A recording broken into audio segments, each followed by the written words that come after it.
ready to win the game. Welcome in. Welcome back to another episode of the Format Podcast Live. What normally would be the Sunday night edition, but we had to push that back. We had some power difficulties and stuff yesterday. But here we are on Monday night making up for that, and we got a great show lined up for you. As you can see, Transformers not here. Sneed got what you need. Number one contributor will be in later. So standing in for them, of course, my main man, Mel from the Man Down Sports Podcast. What up, Mel? What's good? Maintain it, man. Appreciate you being here. Yeah, look like I'm lagging. Am I lagging? Look like I'm lagging for some reason. You're right on. Okay. Right on time. All right, cool. All right, y'all. So listen, y'all already know if you are a sports fan right now, the United States is in the round of 16 against Belgium in the World Cup. So if you see me looking to the side, that's because I got the game on my second monitor. Please forgive me. I'll try to stay engaged here as much as I can. But look, I'm a sports nut, and this is a sports podcast, and we have an incredible game going on in an incredible World Cup so far. So I'm going to constantly be back and forth with that. But all that said, we are going to go ahead and get into what I think is going to be a great show for you all this evening. We're going to talk about LeBron James and where he may end up and where a lot of people think he's going to end up. Talk a little bit about the NBA Summer League. We'll talk about the fact that we may have just seen the end of the international career of one of the greatest athletes in recorded human history. And then we will talk a little football because, we love that very, very much on this show. We'll talk about ESPN's list of top 10 running backs. So that should be going into 2026. So that should be super interesting. But before we do that, you know what time it is. We got to give a shout out to the channel members. Coach T, a.k.a. Laker Nation. What's going on? It's not that serious. What's good? Chief Sid Bubba, shout out to you. Appreciate everything you've done for our great nation, everything you do for this show. And of course, shout out to the boys from Annapolis. Transformers my guy, but I can really get used to him not being here because I don't have to hear the song. Order Harms. All right, Baltimore Brews was good. Steve, king of the chat. Nino, Sneed got what you need. Number one contributor. Micah, D. Ross 881. Red Wolf 31, and of course the real Siberians. Shout out to all you guys. Appreciate all you do to help support this show, man. It means a whole lot. And let's get right to it, man. Hey, Mel, man, how was your weekend? I didn't even ask you. How was your weekend? Enjoy your 4th? Man, I relax. I don't, not to bring down the mood, but I'm not a big holiday type guy. Mm-hmm. I don't celebrate my birthday, so I'm kind of like that too. Yeah, it was just another day for me. Yeah, for sure. But you know what? You did just convince me to turn it to the World Cup, though. That's good, man. Watch Team USA. I was looking for the Lynx game, and you shanked me. So now I'm watching USA and Belgium. Oh, I shanked you. Yeah, man, look. Hey, you wore that uniform every day for a long time, man. You can put the game on. No doubt. All right. Well, let's go ahead and get into it, man. So, quick hit. Here's the deal. First of all, if you have a quick hit that you would like us to address, at the end of this segment, we'll open up the phone lines for a couple minutes. You can call in and give your quick hit, or you can put it in the chat and get our thoughts on it. So that's that. All right. Here's my quick hit, y'all. We know by now, unless you're living under an NBA rock, see, Woodage, see, you always got it. See. No, but we can go ahead and give our thoughts now on the Jaylen Brown trade. Unless you're living under an NBA rock, Jaylen Brown got traded last week to the Philadelphia 76ers, longtime division rival for Paul George, 2 first-round picks, 2 second-round picks in the future. I really thought that was a poorly executed trade, but clearly the Celtics were anxious to get out from under Jaylen Brown's $305 million contract. Wow, Belgium has scored against the United States. Okay, there we go. So I totally lost my thought there. Okay, there we go. We know the Celtics were anxious to get out from under the $305 million contract that the Celtics that they were paying Jaylen Brown. And we also know that either this year or next, he was up for an extension and he would be looking for a max extension, which, he has earned.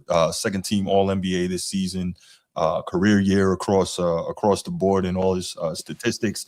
And as well, he was a top 6 MVP vote getter. So everything was in place. He proved he's easily one of the best players in the league, a maybe top 4 two-way player in the league, maybe top 2, depending on who you ask, between himself and Wembanyama. But, he's right up there among the most well-rounded players in the league. Really did a great job, blah, blah, blah. A lot of controversy. You all know the deal.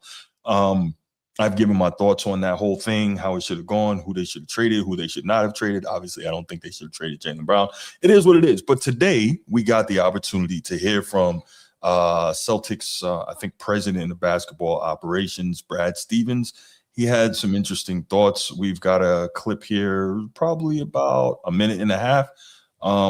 We'll go ahead. We'll do what we do. We'll play it, stop, respond, play it, stop, respond. And that'll be the first quick hit. All right. Yeah, Chief. Absolutely.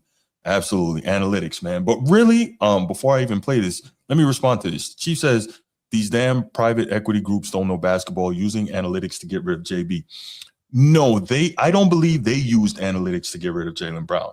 I think other teams around the league hid behind analytics not to trade for him, despite how good he is, because obviously he's well-spoken. He's an advocate for Palestine. We know that's a big no-no in a lot of corporate environments. And I won't try to get too much into the politics here, but we know that that's kind of what that is. Unabashedly Muslim, unabashed proud black man. If he sees or feels something is wrong, he's not going to stay quiet on it, which even a couple of years ago for the Paris Olympics, when he didn't make the Olympic team, immediately following having been named NBA Finals MVP, I knew what that was about. Because, and tell me if you think I'm wrong here, Mel, I believe without question that Team USA and the U.S. Olympic delegation was very afraid of sending him overseas, and him, if he was asked a question about Palestine and what was going on there, him saying something that would not have gone over well internationally. What are your thoughts on that? I agree with that 100%. I mean, I don't even think it needs to be much speculation on that, man. Exactly what it was. It wasn't a basketball decision for sure. Mm-hmm. And he's not a bad representation of the flag, because it ain't like you sending somebody over there with a whole bunch of off the court issues. So the only reason why you would not want him on that team is just, his being outspoken about certain things that that might come up, during his time there, so we knew that was what it was, though. Yeah, for sure. I don't know why, people were acting like, oh, wow, why wasn't he on there? Or, acting like he didn't have a right to be upset about that when he had demonstrated at that point, like literally just, a couple months before, that he was easily among the best players in the world. He was named NBA Finals MVP. Like, I don't know what more one would need to do to make the final cut of the Olympic team, but so be it. Okay, let's go ahead and let's hear what Brad Stevens had to say today. When I looked at our team and I looked at where the league was heading, looked at the way that we've finished the last couple years, and also looked at the unbelievable way we've played in the regular season in the last couple years, the path looked a little bit more challenging to me. I might be wrong. I'm not going to stand up here and be defensive about that. But the path looked a little bit more challenging with 70% of our cap and such a high percent of our usage tied into two players. So I think there's a lot of truth there, right? Between Jaylen Brown and Jason Tatum. Jason Tatum, what, 315, 320, 320 million? 315. Jaylen Brown, 305. So between the two of those guys, $620 million. That's crazy. That is crazy. But the thing is, like, you're punishing guys for what they earned, what they did for you on the floor. Like you didn't have not to pay really. They're still getting that. They're still getting that money. Well, no, I know they're getting the money, but in terms of punishing them, in terms of breaking up the team and further opportunities to win, because we'll see now. Granted, it's a different team and a different roster makeup, but we'll see what Jason Tatum is, since they were so adamant that Tatum was the guy and that it's his team. And I think he's a great player, but we'll see now what he is. And if he has that to carry the team the way Jaylen Brown was able to carry the team for darn near a whole season without his running mate, we'll find out. And then, at the end of the day, like, what's done is done. You can't go reverse it now, but we will find out what's what. What you think they should have traded Tatum and kept Brown? Yeah, I do. Think so? Yeah, especially coming off Wow. the injury, the Achilles. Well, we've only seen 2 players in NBA history, 2 great players ever return to their pre-injury stature after an Achilles tear, right? We saw Dominique do it. We saw KD do it. Who else? I don't believe that I can recollect any other great player that's been able to return to their pre-injury stature after that particular injury. And I'm not saying Tatum can't. And you don't think Tatum showed enough to make you believe that it's possible for him? You know, because he did play a couple of games before the playoffs and a couple of playoff games before he went back out with injury. But I thought he progressively got more comfortable, and he didn't look less explosive.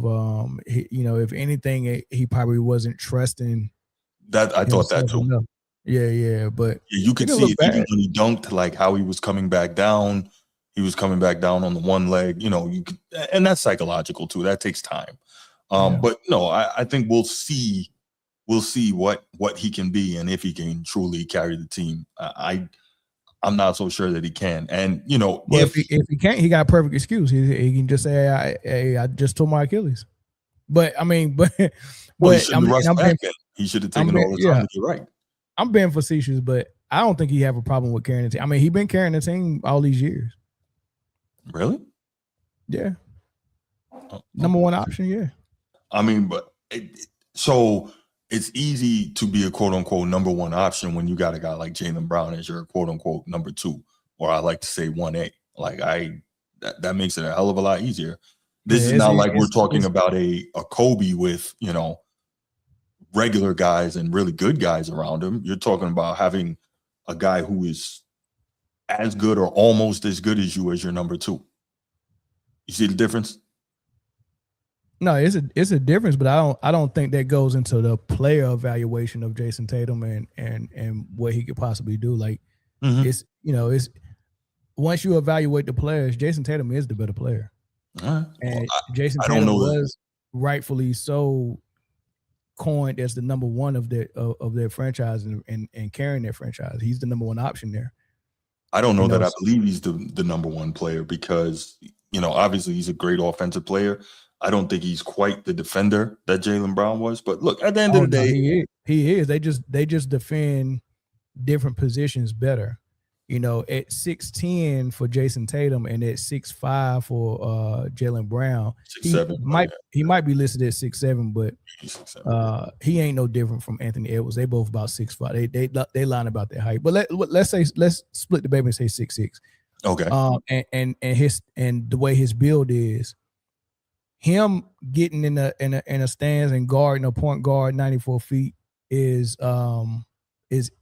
easier and more his strength than Jason Tatum guarding the good wings like KD and guys like that, and then also guarding up a position, and he might guard a Nas Reed or something like that. But Jason Tatum is locking up as well.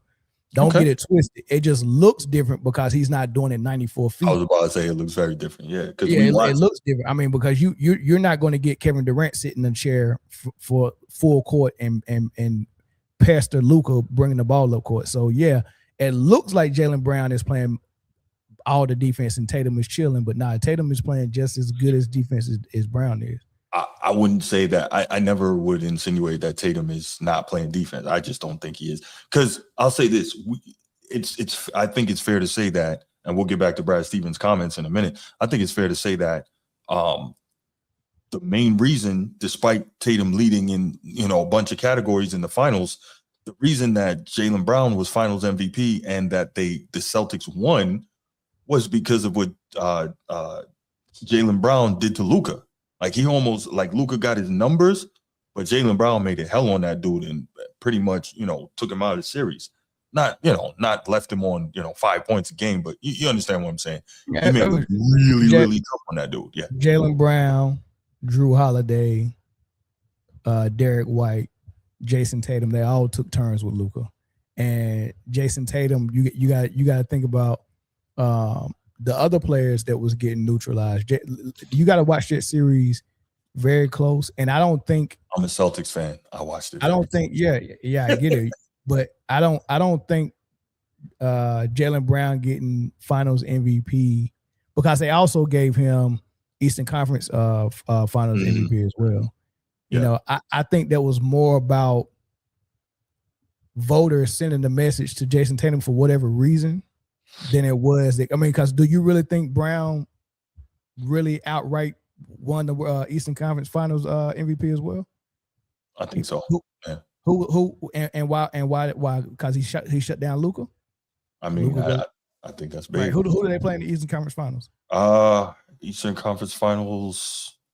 I can't remember who they played before that. So why did Brown get the MVP for that? I'm gonna assume he did his work. And it's not like Tatum doesn't have an Eastern Conference Finals MVP as well. He's got one too. So it's not like, you know. But what I'm saying, when I watch those series, I seen two players playing very well and two players playing well enough to win the award. And I've never seen it happen where the team leader didn't get the benefit of the doubt when it came down to the award. Because if Kyrie Irving performed just as well as LeBron James did in the finals, and it was close, do you see the voters voting for Kyrie for MVP? No, it's going to go to LeBron. Same thing with Kobe. I don't care who he played with. If Pau Gasol and Kobe played even, the voters is not going to give it to Pau. But for some reason, there's a thing with Jaylen Brown and Tatum from the media's perspective. And they've always been like that with those two guys and kind of I don't know what that. Yeah, they've been trying to break them up for years. And when it was close, it was almost like we go vote for Brown.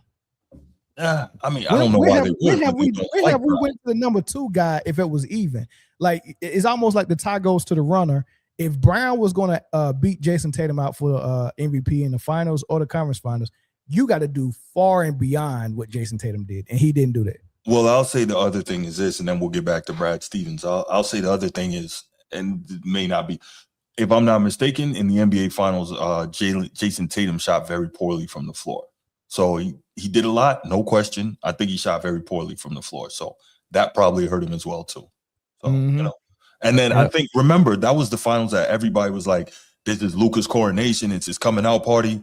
And Jaylen Brown really made it hell on that dude. And you can say everybody took turns, but Jaylen Brown was the primary defender. I remember at one point he was mic'd up and they asked him, like, does he want to come out? And he's like, yo, if he's on the floor, I'm on the floor. I'm taking that dude. And so I think people looked at all that stuff and said, okay, there you go. But yeah, I think it was crazy. I mean, because just to put a bow on it, but you know, Jason Tatum's shooting percentage wasn't horrible.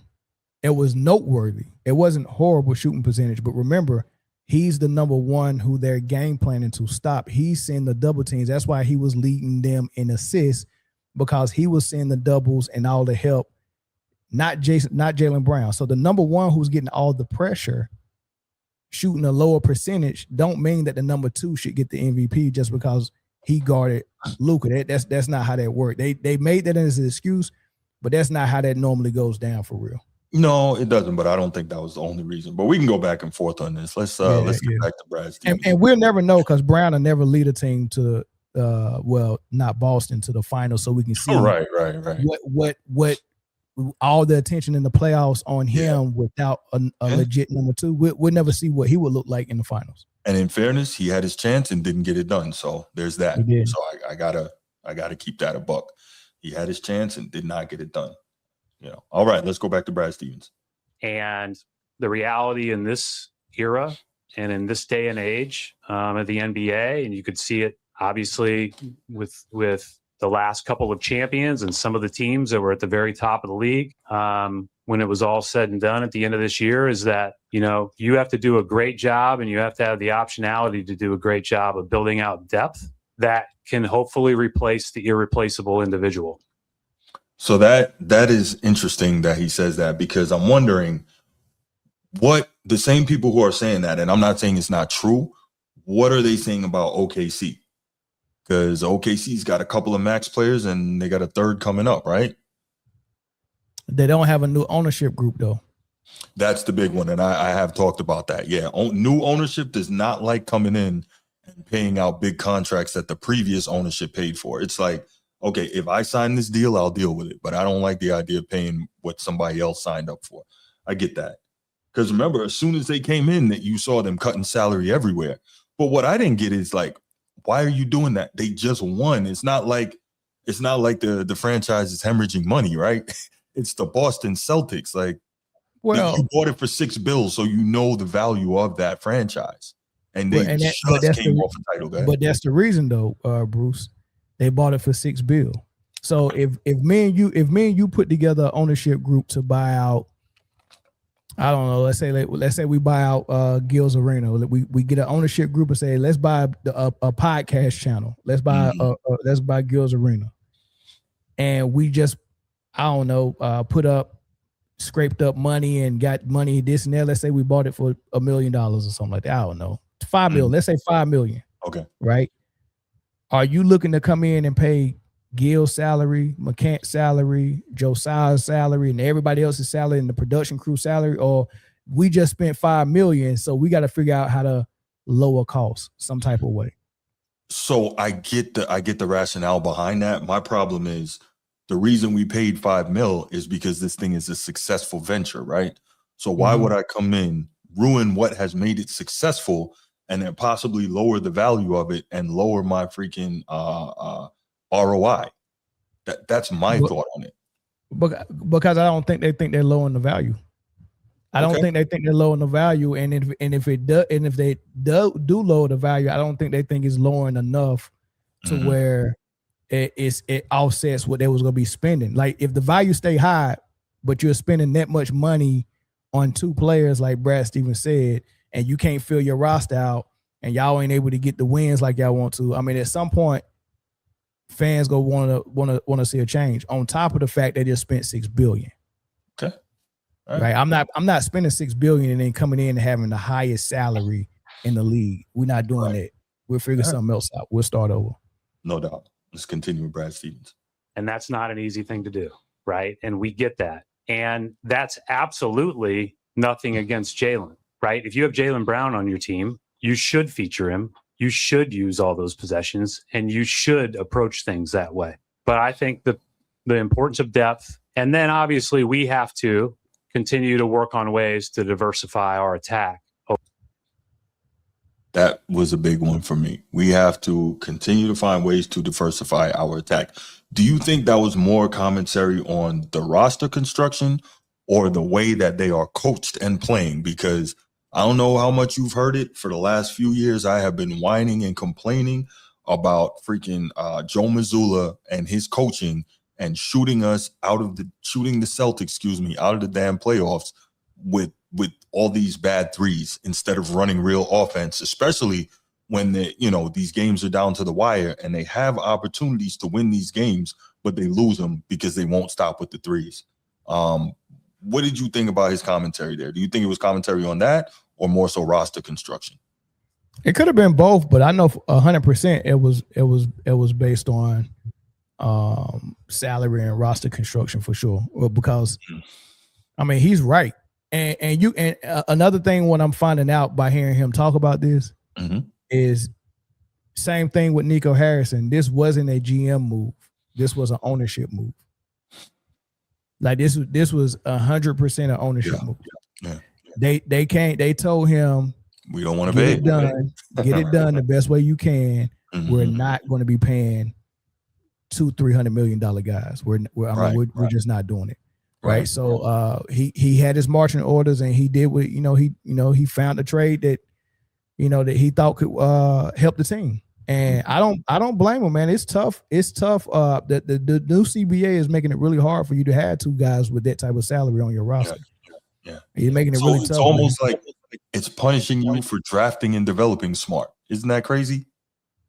You draft 2 guys, you develop them into dual all NBA players, but then the CBA is punishing you and telling you, hey, you can't keep them, even with bird rights and all that. I mean, I guess you could, but you get the point. Well, I guess it's one of those things where like we say in the streets, where if you dating a girl, she not your girl, it's just your turn. Sometimes you gotta think, if you got 2 superstars, one of them ain't really yours. That's how you gotta think about it. If you draft two superstars and raise them both up, one of them ain't yours. You gotta get one of them up, or pay the luxury tax if you want to keep both of them. Yeah, but it's so punitive. It's not just luxury tax anymore, though. Like, I think it has to do with it can end up costing you picks and all this. Like, it's really crazy. You know how mean this new thing is when you get into the aprons and all this, and so I don't know. All right, it's tough, man. Yeah, but I think that was an ownership move. Now that I hear him talk, he didn't have a lot to say in Jaylen Brown going or staying, and you can hear how uncompensating he is when he talks about Jaylen Brown. Like, he's praising him. Yeah, he's praising him as much as he can without saying I didn't want to trade him. Right. That's the most he can say. Like, he's praising Jaylen Brown. You should feature him. He's a irreplaceable player. All of this stuff that he probably said to the ownership, and it was like, we don't care. We don't care. Yeah. So and they go. And if you think about all the teams who got new ownership in, the Hornets, the Mavs, the Celtics, all of them got new ownership, and to a certain extent, the Lakers as well. They all came in and cut costs. The new Lakership ownership said, we're not going another year with this LeBron thing. He's got to go. 52 million, no way. He's got to go. The Hornets said, we're not going to. We see the extension that LaMelo Ball is going to garner in a couple of years. We're not paying that. He's got to go. Same thing with Luka. Same thing with Jaylen Brown. All these new ownerships is saying, get rid of that superstar that's go garner that $300 million contract. We'll let somebody else deal with it. No doubt. Team USA just scored to tie it at 1-1. Just a quick heads up there. All right, back to it. So, great points. Let's finish up with Brad Stevens here. Overall, all that being said, still would not have made a move unless we thought the right opportunity presented itself. So here's the thing too. I was one of the people really getting on Boston for accepting a deal that I thought was less than the value. I mean, you never get true value for a superstar in a trade, but accepting less, getting, Paul George, 2 first round, 2 second round. So apparently they wanted the VJ Edgecombe and 5 first round picks, and Philly was like, no, they were not going for it. So, 5. Yeah. That's insane. But I mean, it's a negotiation, right? You start high. But they wanted Edgecombe, and Philly was like, nah, we're not doing it. So, and like you said, clearly, he got the marching orders from on high, and he was like, hey, you gotta get this guy out of here. All right, so that's our thoughts, man. You got any final thoughts? I know that was supposed to be a quick hit, ended up turning into a mini topic. Got any final thoughts on Jaylen Brown and Brad Stevens and what he had to say?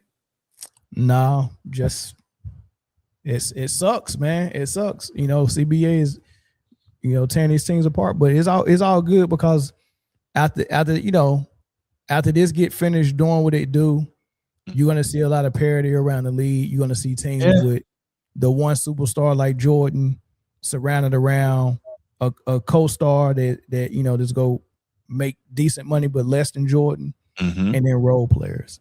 And that was a good NBA when it was like that. Every superstar had their co-star. It was either Bird McHale, Karl Malone Stockton, Jordan Pippen, Shaq Kobe, Big Dog Glenn Robinson, and Ray Allen. Everybody had a 1-2 punch, right? With role players, and I think we're going to see that more, and they're gonna have to figure out that this is the way forward. Yeah, no, I like it. Real Siberius was good, man. Shout out to you. Appreciate you being here. Yeah, no, absolutely. All right, Mel. Good stuff. Let's take a quick couple minutes, take a couple calls, 904-219-8264, 904-219-8264. We want to hear from you. What did you think of Brad Stevens' comments today regarding the Jaylen Brown trade, and what do you think about it overall? Let's keep them quick so we can move on to the first topic of the show. Caller from Maryland. Who's this? Yeah, this is Bruce. What up, man? How you feeling? I just want to be real brief. Mel hit it on the button. It's a business move. You're not gonna pay the two guys that much money. They're not gonna put their franchise in financial peril.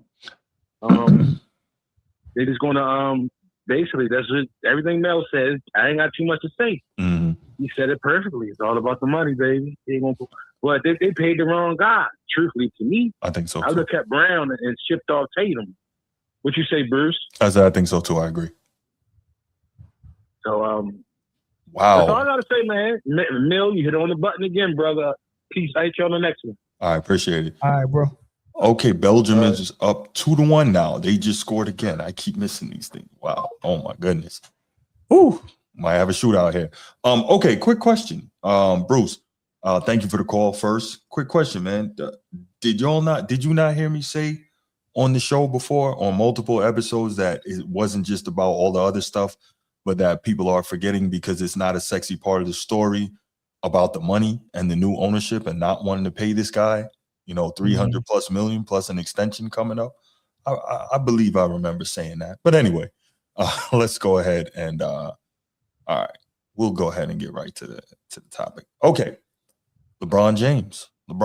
Is LeBron James headed back to Cleveland? Obviously, we know that LeBron James will not be a Laker next year, and we're hearing all this stuff from Clutch about all these different teams want him, and Rich Paul's on the show with Max Kellerman with his whiteboard and all these different teams, and these are all the different situations and blah, blah, blah. And I'm like, come on, man, get out of here, man. They're trying to Rich Paul and Shannon Sharp and Nick Wright and all these people on the payroll, trying to frame it. Oh, LeBron let the Lakers know that he wasn't going to be really. That's what happened, huh? Okay, cool. But anyway, so now the question is, where is he going to end up next season? And we have now heard that the Cleveland Cavaliers, it's being reported, obviously I don't have inside sourcing on this, but it's being reported that the Cavaliers will have a spot for Bronny James in order to try and lure the King back to Cleveland. So 2 questions for you, Mel. 1, do you think that could be a good fit for LeBron in terms of helping Cleveland get back over the top? Because at this point, they're a top 3, top 4 team in the East. So you have that. And then secondly, does this prove if Bronny goes back to Cleveland with his dad that he never was worthy of being an NBA player in the first place, which has been my contention since he got drafted? What are your thoughts on those 2 things? I'll answer the last question first. This don't prove that Bronny don't belong, but just seeing him on the floor with everybody else kind of leads to that. But to be honest with you, lately, he's looked a lot better. So, he didn't belong in that draft. He wasn't ready yet, but they took him and said, he got potential and in a couple of years or 3 years, maybe he will develop. And he's been developing, so I ain't gonna give him too much smoke. But yeah, 100%, he didn't belong in that draft. What have you seen that makes you believe Bronny is developing? He's like 34% from 3, 37% from the floor, like 2 points, like less than 1 is like. And I'm not saying he gets a ton of minutes to prove it or he gets his number called a lot, even when he's on the floor. But what have you seen that says to me he's improving? Because I don't really see that. He's killing in the G-League when he's down there. His confidence is a whole lot better.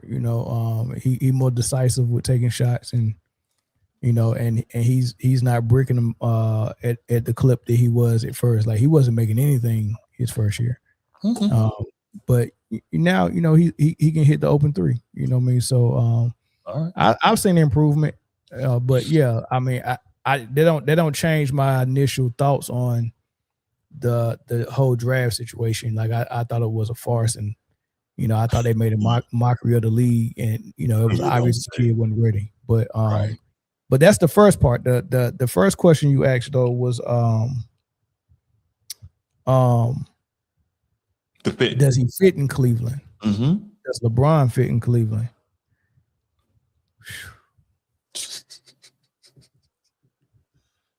It's tough because yes, I think LeBron can fit. I think the challenge would be if he wants the ball, or will he continue to do it kind of like he did it in LA when Reeves and Luka both were healthy, where he was just completely off the ball, kind of playing like Aaron Gordon a little bit. Hell yeah. And I'm gonna be honest with you. And it's crazy that I'm about to say this, but at his old age of 42 and how his body's been holding up and how he's been able to stay away from injuries and major injuries and knick-knack injuries. And I'm looking at Aaron Gordon in Denver with all his injuries, even though I think Aaron Gordon is absolutely he's the younger player, so he's the better player. And actually do a lot more too. He's playing defense as well. But if I really had a choice, if I wanted to plug in a guy to just roam as a slasher, and that was between Aaron Gordon and LeBron on Cleveland, I probably would pick LeBron. I think I will pick LeBron. Now, I know I'm not going to get the defense that Aaron Gordon is giving me, but I'm scared of Aaron Gordon's soft tissue injuries. And if all else fails in the fourth quarter, I can give LeBron the ball and he can do some things and kind of take over. Well, I would say I agree with you almost completely on that, actually. The only question I would have is because, obviously with age, your explosiveness wanes, and how many times you can get downhill in the fashion that you could, being one of the best downhill players in the history of the game, right? How many times a game he can still do that is iffy. That's why he's shooting so many more threes and so many more even mid-range jump shots. Like those are, especially the threes, those are what we call the bailout things, right? That's why I get so upset with Embiid and why I get upset with Tatum. Too many times you bail out the defense, but it's because maybe you can't do something else, or you don't have the energy or the injuries or what have you. And so I don't think that LeBron, you can give him the ball because he's not the same slasher that he was. You know what I mean? So I think that's problematic. I totally get you in terms of Aaron Gordon and the soft tissue injuries. It's just we now have a whole nother year on LeBron. And did he play fairly well last year in LA? Yes, but here's the other problem. He's the greatest Cavalier of all time, without question, right? Will his ego, the great player ego, and knowing he's the greatest player in franchise history, except for that franchise, of course, should he go there, except being a tertiary option for that franchise? See what I'm saying? I think that's where we kind of come into something. Yeah. I mean, yeah, it's tough, man. I mean, for the storyline though, I think Cleveland. I was going there next.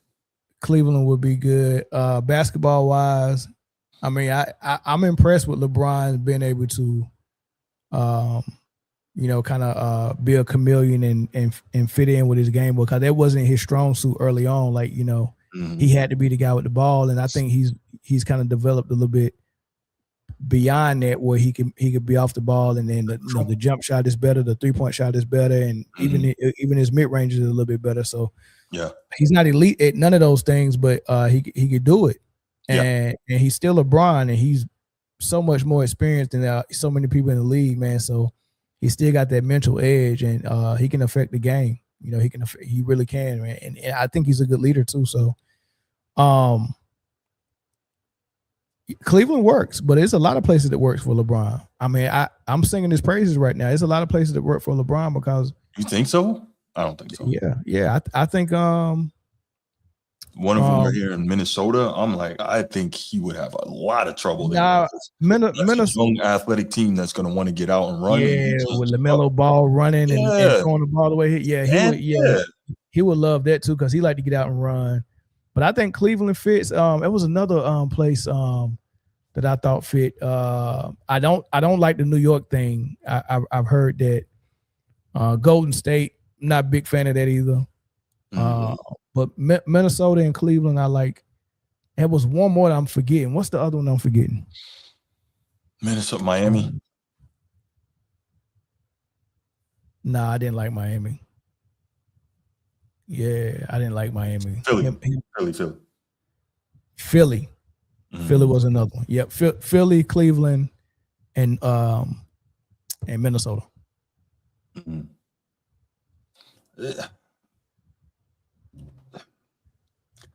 This dude needs to just walk away. Like I know what it is though, right?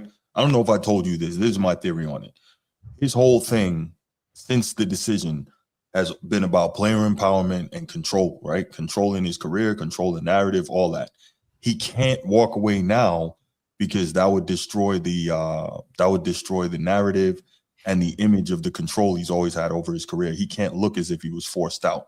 He has to look as if he's doing what he wants and doing it on his terms. But only his people are buying that foolishness, right? So I think that he's got to go somewhere, have a half decent year this year, and then call it quits. And realistically, to the point that you made, at the end of the day, Cleveland would be the perfect send-off for him. It's where it started. He went back and did the unthinkable, won a championship there. And if he could finish it out there, it's perfect. And even if he took Bronny with him, it would be pathetic, but whatever. That's where Bronny's from. Bronny was, probably born in Akron also, right? So he would have his opportunity as well. I think it would all work out, and I think it would be kind of the perfect fit and the perfect finish. And here's the guy who does not want to hear anything like that.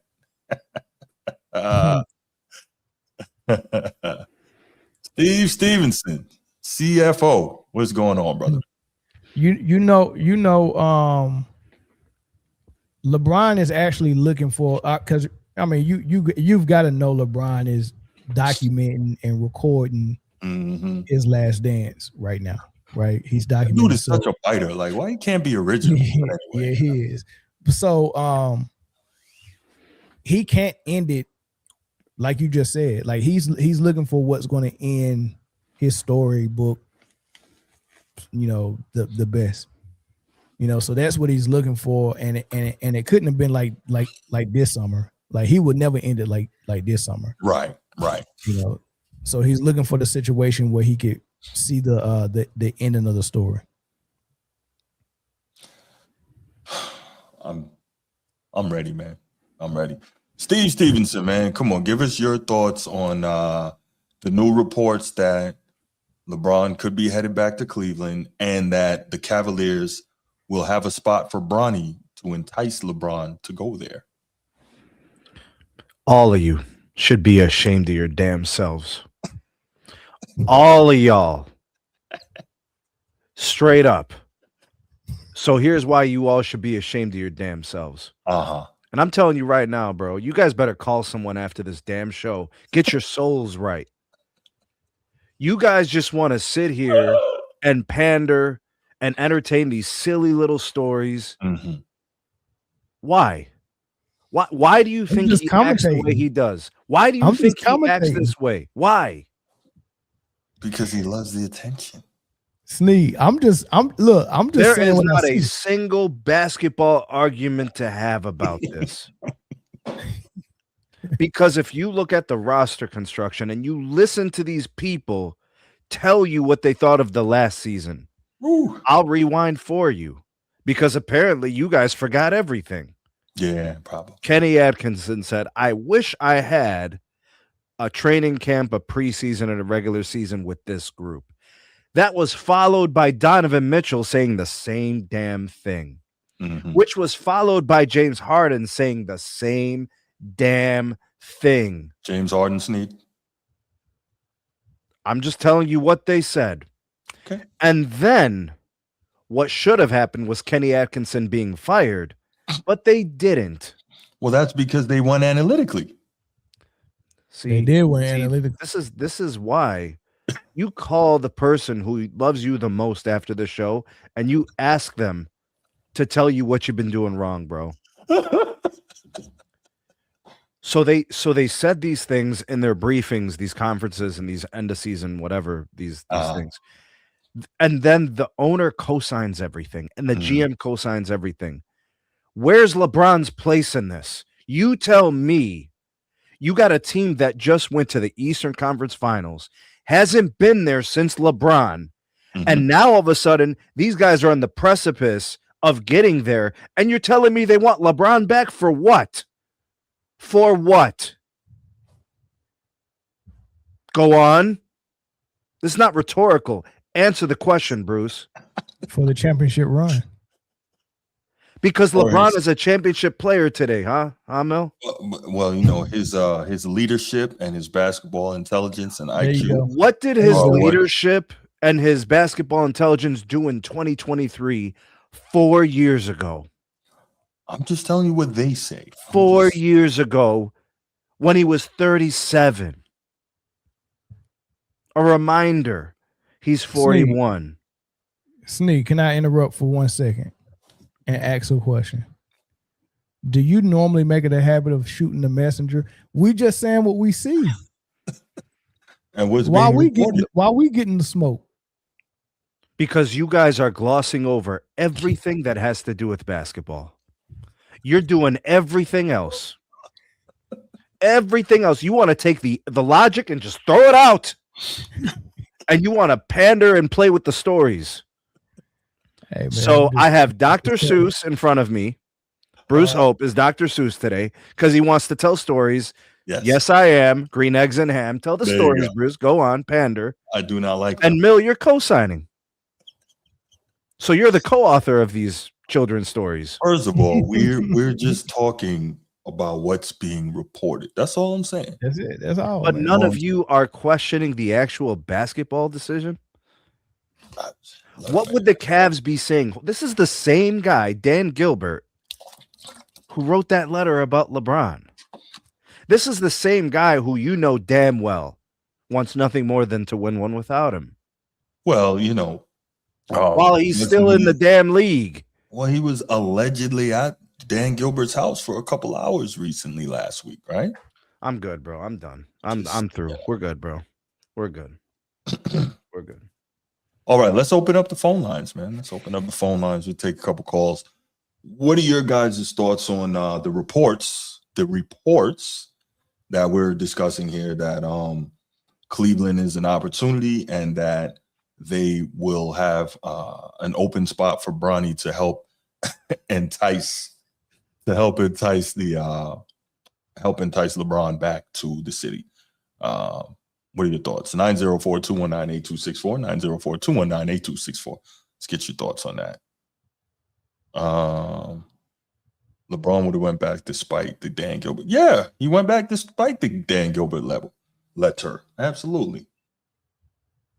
Chief, what's going on, my man? Hold on. We're not gonna just let that go. Hold on. We're real quick, Chief. Okay. That's why he went back. No, that's why he wrote that. Hold on a second. Okay. Who does that championship help more, Cleveland or LeBron? Oh, LeBron, absolutely. Act like LeBron's doing Cleveland favors. Get the hell out of here, man. Enough. Enough. Carry on, Chief. Do me a favor. Don't do me no favors. How about that, bro? Yeah. Side note, man. Oh, my bad. Go ahead.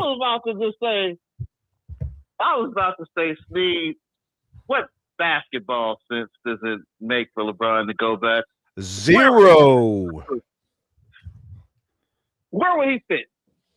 You got James Harden, you got LeBron James. Wouldn't it be a kind of repetitive to have both those guys there? Wouldn't you try, if, let's say, hypothetically, if LeBron was to go back there, why would you keep Harden? You got to try to get that guy out of there then. They're going to pay that dude, bro. Say again? They are going to pay that dude. That's not good. But now this is from what I heard. LeBron is willing to go, almost free to go back. He's doing it for the love of the game. We weren't going to pay him that type of money. But he's going back for a little nothing. If the Cavaliers see a way how to make some other money off basketball with LeBron coming back. But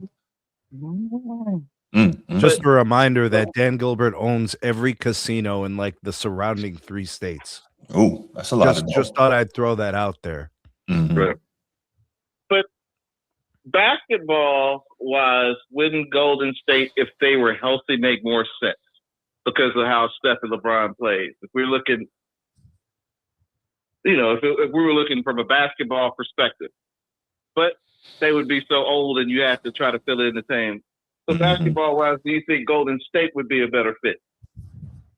It sounds like you said you think Steph would be a better fit instead of you saying Golden State would be a better fit. Yeah, I think the better way to phrase it is Steph would fit better with LeBron, not Golden State. The whole package of Golden State, hurt Jimmy Butler, Porzingis is always gonna be hurt. Draymond Green, who is old as hell and got back issues. Steph really can't stay healthy. The whole package of Golden State is not the better option for 42-year-old LeBron James. Right. Yeah. Or Bruce say LeBron just could simply retire. He could have retired in 2020 when they won the championship. That would have been a perfect segue after them. Very, very few great athletes have the can put their ego to the side to do that.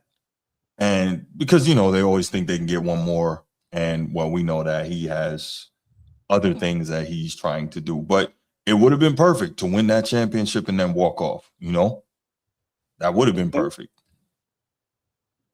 Okay. Yeah, but, pull the John Elway. That's what I always say. If you have a chance to do that, do that. Right. But I'm looking at something YD said, though. YD was my man Young Disciple saying LeBron should go to Philly? Philly? No. He made an interesting point. You got an interesting point, YD. If LeBron went to Philly for a little bit of nothing, I don't know. LeBron can always simply retire. He can just simply retire. That's it. But he's not going to do it. There you go. All right, Chief. I appreciate the call, brother.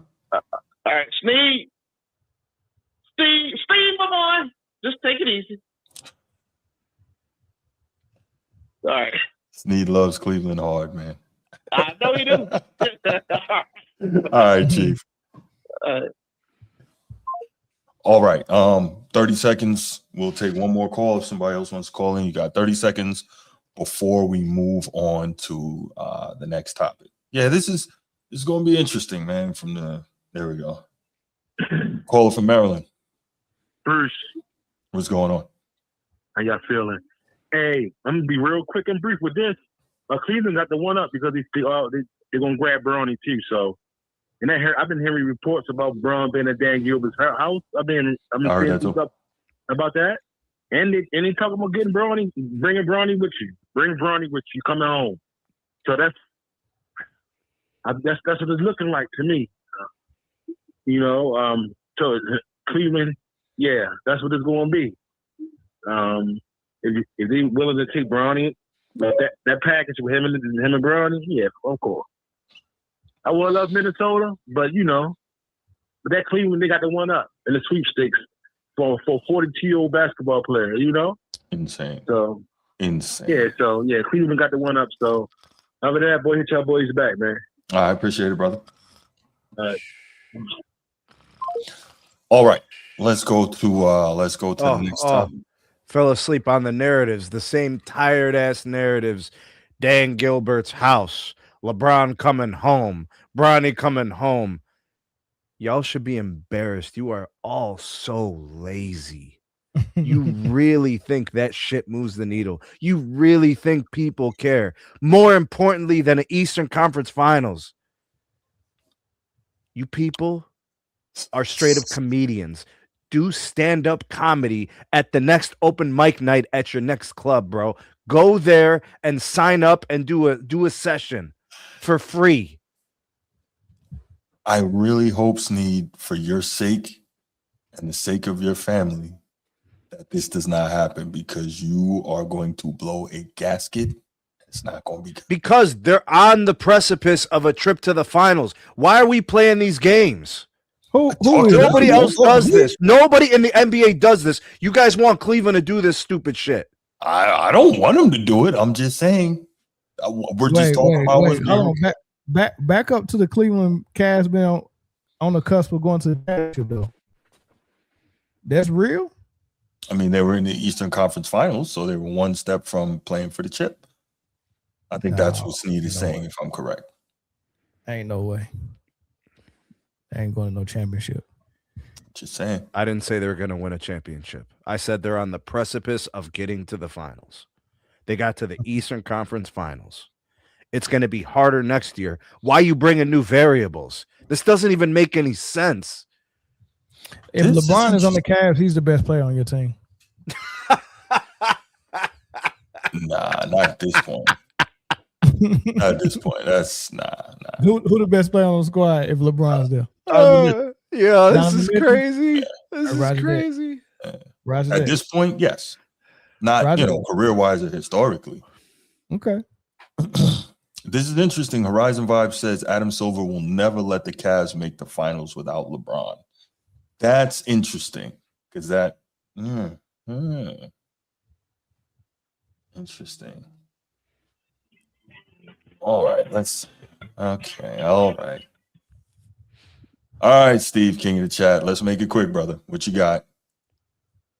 Man, I need a little bit more positivity when you answer the phone, bro. What is that? Well, we were trying to move on, but you called late. What you got, brother? Get it out, Steve. I get Snead attached to this because he's a Cleveland guy, but and he's upset that nobody's talking about the basketball aspect of it, and it's lazy. I get where you're coming from. You're not wrong, but is this about basketball or is this about a handcrafted legacy and career path for LeBron? You know what I mean? Like, let's say he's filming the final season of LeBron's career, wouldn't it sound better in theaters? You know, if it ends in Cleveland where it started, it's a storyline. I just don't. I think it's more about a narrative than it is about basketball. It has nothing to do with basketball. It hasn't been that way with LeBron for how many years now? So those are my thoughts. I get where Snead's coming from. Like, he's not wrong, but it's not about basketball. It's about whatever the league and this marriage with LeBron and how are we going to send him off and make it like the most grandiose thing in the world. I think that's the priority, not winning games in Cleveland or winning a championship in Cleveland. But anyway, those are my thoughts. No doubt, Steve. Steve, appreciate the call, man. But all right, fellas. All right, brother. All right, man. All right. Question. And let's try not to let this go down the rabbit hole before we move on.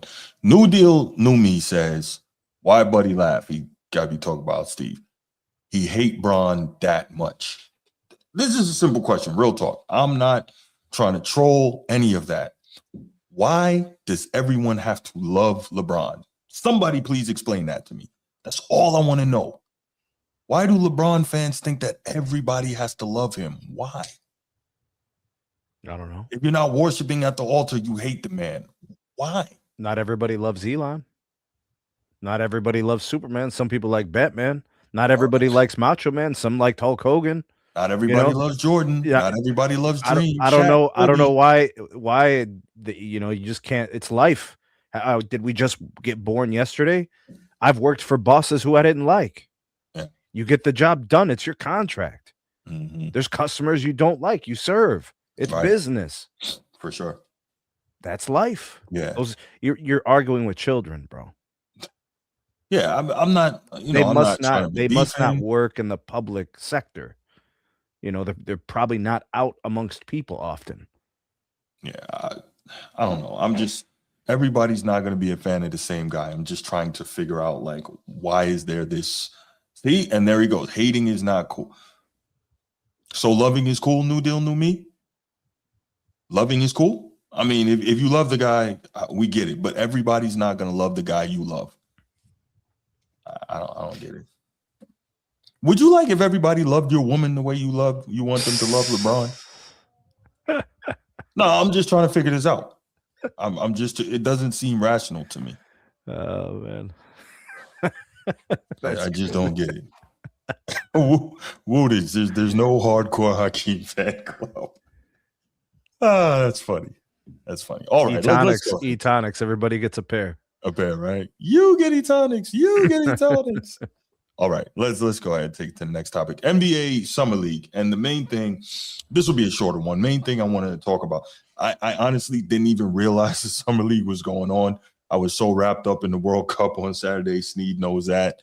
By the way, if you're wrapped up in the World Cup also, we did a show on that on Saturday afternoon. You can check that out. That's on the channel.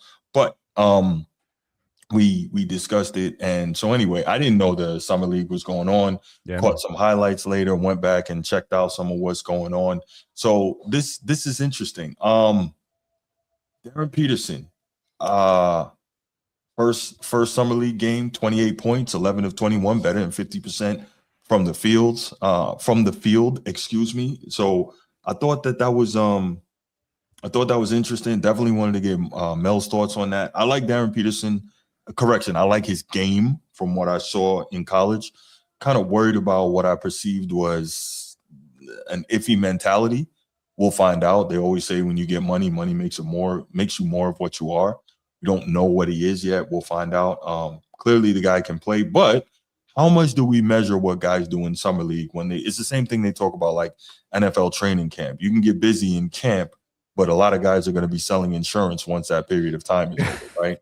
So it's like, how do you measure that versus projections of what they're going to do when the regular season starts? I'm going to start with you, Mel, and then we'll get to Steve Stevenson. You measure it if it's on a spectrum. If playing in the NBA and the real game is on this end of the spectrum, and playing in the NBA and the playoffs is all the way at the top of the spectrum. Playing in the finals is the tip top. I'm sorry. So on the spectrum, you go down finals, playoffs, regular season, preseason, Summer League. Mm-hmm. And then before Summer League, I guess Summer League will be at the halfway mark on the spectrum. And then beyond that, going the other way would be workouts before the draft. And then everything you did in college would be in front of that. So that would be the spectrum. So Summer League is somewhere in the middle on the spectrum.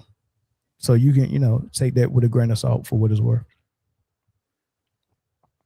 Okay. Sneed, what are your thoughts, man? When you see somebody really, getting off in Summer League, kind of what type of indication does that give you, if any, about what they can possibly be going into the regular season and going forward in their NBA career? I typically look for certain things that you want to see from the players. So, for example, they're coming from college. So you want to see if they can continue to do the same things they did in college at the Summer League level. So if they can do those things, let's say that they averaged 18 and 8 in college. Well, in Summer League, if they average 18 and 8, then that's pretty good too, right? So now you notice, well, they're amongst people who are competing for their same jobs. Okay, so we got a player. What I think is more valuable is to take the things that they are perceived to be question marks. Let's just make up a thing. Let's say Cam Boozer. The concern was, and I'm making this up, the concern was his interior defense, strength. Would he be able to compete with the NBA 3s, 4s, whatever, right? He goes into Summer League and he competes in that fashion. So now you got an answer to one of those questions. Now the next question is, does it translate into the NBA? But at least you've addressed that part. From college to Summer League, he still competes. You no longer are saying, well, I had concerns, would he be able to do it at Summer League? So you're getting answers. Let's say it's a player. You're like, okay, well, the college three-pointer is a little shorter than it is in the NBA. Let's see if he can create the space, get his shot in the Summer League. And let's say he does. Well, now you got an answer, right? You should be looking for the perceived weaknesses of players to see if it still exists. And then you can evaluate that on the player. That's how I view Summer League, right? It's an opportunity to see more of a player against players who are more akin to what he'll be seeing on the NBA platform. Still, it's not the same, but it's closer to the pro level game. That's fair. So I'm looking at Cam Boozer in Saturday night's game against the Grizz. He was fantastic. 7 of 11. All right, cool. No. He was running the floor. Yeah. He was dribbling the ball. He was scoring. He was interior against the kid from OKC who they drafted to stop Wemby. Mara. Yeah. He was making plays against that guy in the paint. Bruce, those are quality buckets that mean something. No. I'm not knocking that. I'm not knocking that. What I am saying is, and this is a thing with me, and this is consistent when it comes to bigs. I don't like 4 rebounds in 24 minutes. I do not like that. That's really bothersome to me. It gets, it gets under my skin. Like bigs that don't rebound really drive me crazy. He's not really a big. He's like 6'10", right? He was playing mostly small forward in summer league. Okay, so obviously it's not apples to apples at all, but Jason Tatum is a 6'9" small forward who is a really strong rebounder at that position. Well, his teammates do a nice job of boxing out, don't they? Yeah, they do. They box out. Yeah. They definitely do that. See, we notice these things and we could discuss the nuances because everybody gets caught up in numbers, but you got to know how those numbers got there. You know what I mean? No, I hear you. I need to see. I just feel like more effort on the glass, man. And I think clearly there is not a focus on that in modern basketball nearly as much anymore. It's missing because too many times you see guys and you're like, really? That's it? Like, where were you? I would be more mindful, Bruce, of where he's defending. If he's defending mostly perimeter, some games he'll have 8, some games he's going to have 4. That's how that goes. If he was defending a traditional 4, he'll probably get 8, 9, or 10 rebounds in a game. Right. Mel, let me ask you, man, what is I like the way you broke down, I guess, the increasing intensity levels from workouts to summer league to preseason and so on. Is there something that you look for that kind of gives you an indication when you see guys in the summer league that says, okay, I think maybe this could translate? What do you look for? I know you're really in the weeds with this stuff.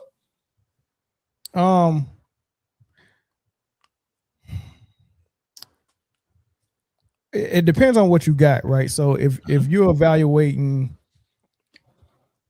a player like a top pick like AJ DeBanza or Darren Peterson and Cam Boozer, these 3 guys were supposed to be head and shoulders above everybody that was in the draft. It'll be a red flag for me to see them get into summer league and not dominate everybody that's in summer league. Even some of the guys that are 2nd-year players and 3rd-year players in the summer league, I'm looking for these top 3 guys to be able to dominate. Even Wilson and Caleb Wilson in Chicago, I'm looking for him to dominate. Those 4 guys especially. And so if they're not dominating, then okay, that's a red flag. Why aren't they dominating? Right? Is it a mental thing, or do they not have the elite physical attributes that they could, exert their prowess over these other guys, right? So, but if they do dominate, they don't give you, oh man, this guy's gonna be a star. They don't give you that. It'll be like, okay, I expected that. All right, let's move on to the next. I need to see you in a regular game. And that's why you see these young guys come in and have 2 good games where they dominate, and then the team pulls them for the rest of the summer. Yeah, I've seen enough. You came out game 1, scored 30. Game 2, you scored 30. All right, that's it. You done for the summer league. All right, we pulling you. But if they struggle in the first couple of games, they end up paying the whole summer league. So we go see. We watch. I guarantee you, Darren Peterson won't finish this entire summer league. He came out and dominated game 1. Yeah. And he's blowing by people and getting wherever he wants to making all this stuff. I'm like, there's nobody on the floor that can actually stop him from getting to a spot. He's just phenomenal, right? He was he stuck out like a sore thumb on the floor. Yeah. That's what I want to see. You need to stick out like a sore thumb. They said you were that. You need to be that, right? That's what I look. But if it's a guy like 2nd round draft pick, somebody all right, we don't know much about him. Hey man, show me something that you can do to make a team. Like what one thing that you can do, right? Are you elite defensively? Are you elite rebounder? Are you elite shot maker from 3? And are you a hustle guy? Show me something. I'm looking for all types of stuff, right? but I'm looking for different things depending on the expectations of the player and what they made their name with. So that's how that is. But just to piggyback off what y'all said about the rebound stuff, you did one thing, Bruce, that kind of is unfair to Cam Boozer. For you to say I expect 6'9" to be rebounding at X, Y, and Z, and then you give an example of Jason Tatum now as a veteran and his rebounding. You have to compare him to Jason Tatum in summer league.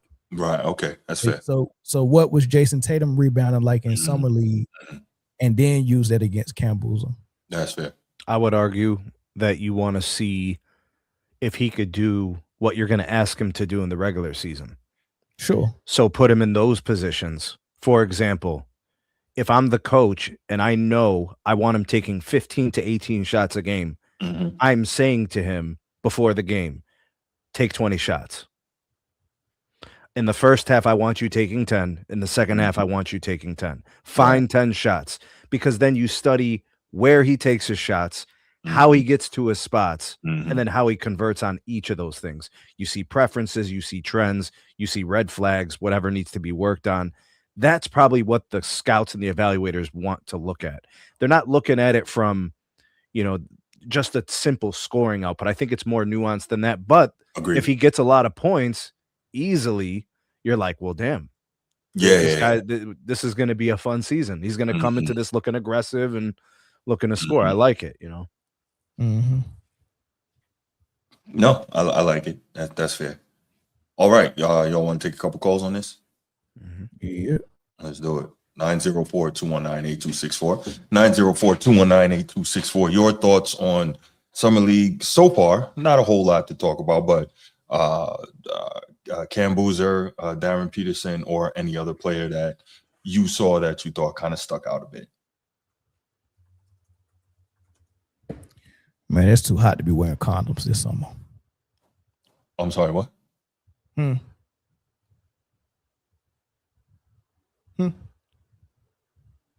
What? Okay, I thought it was me. What? Mel, did you say something?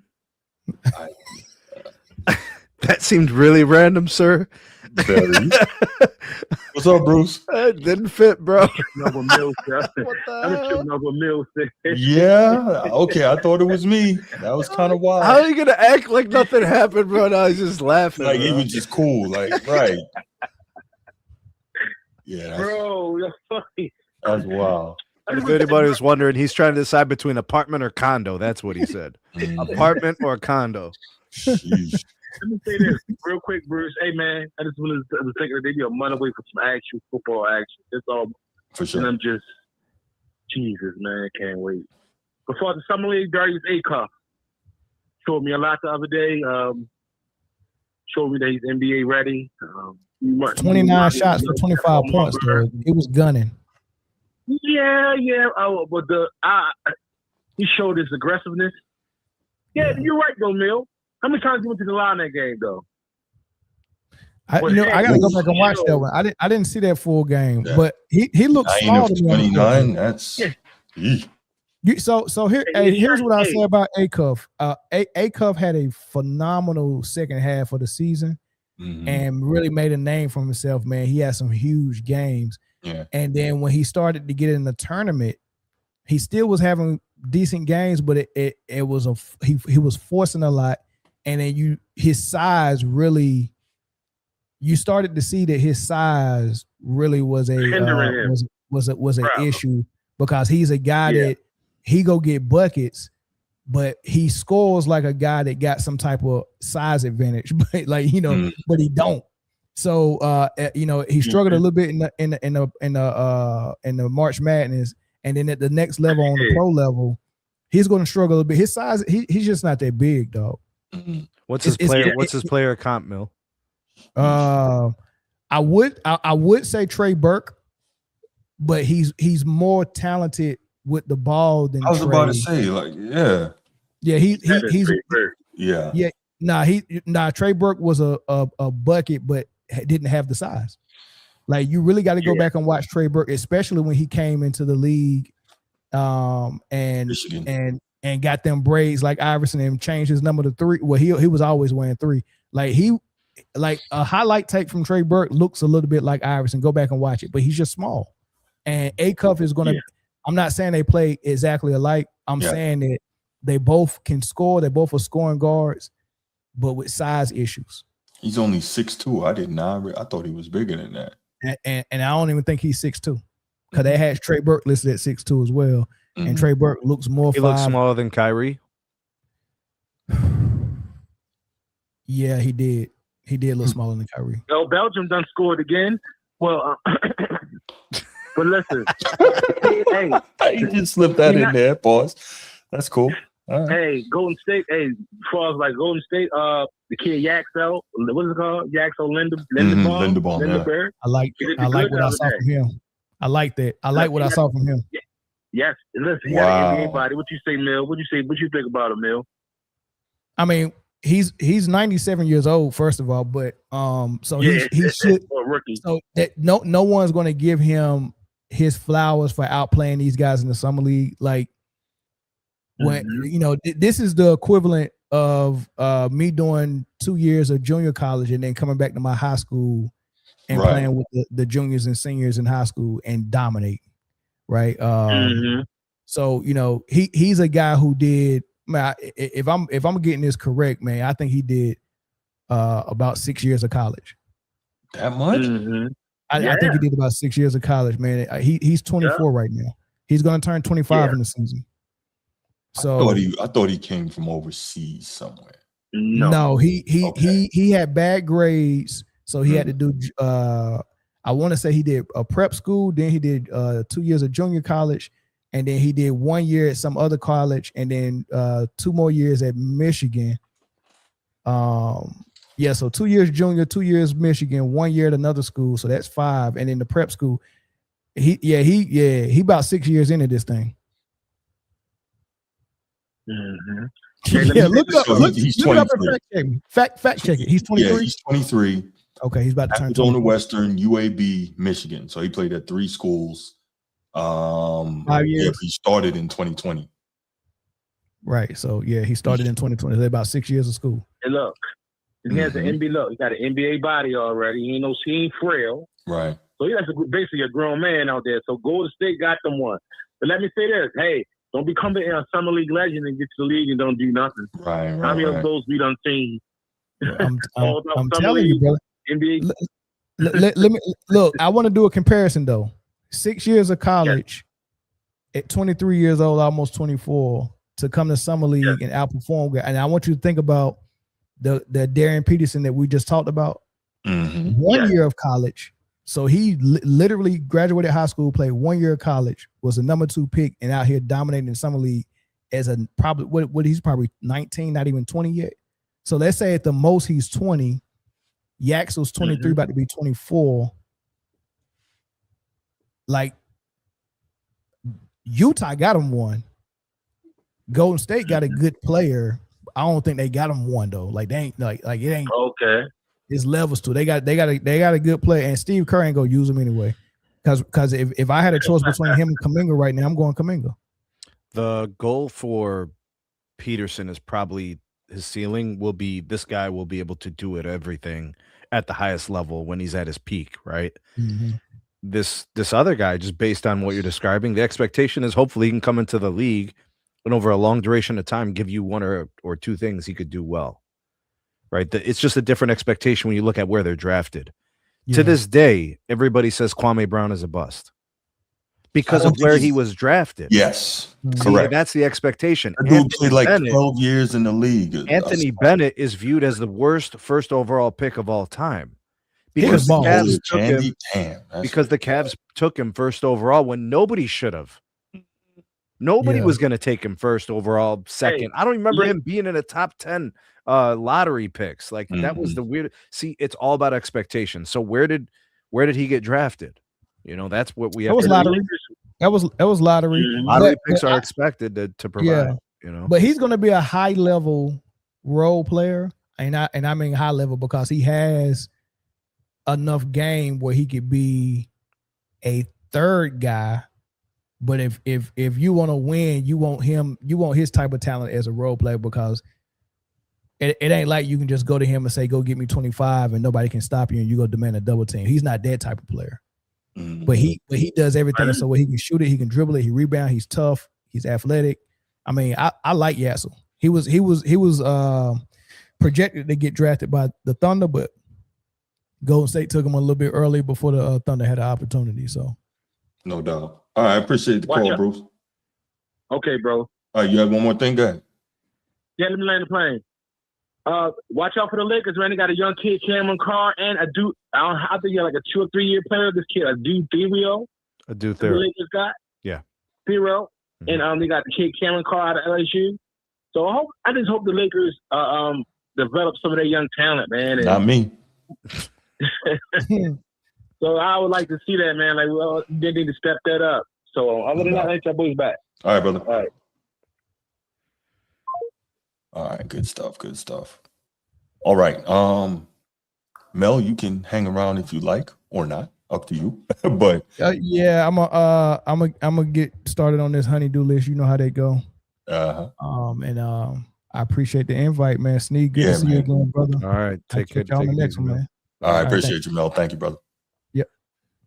All right, let's go ahead and all right, let's get to it. Let's move right along. All right, third topic. Here we go.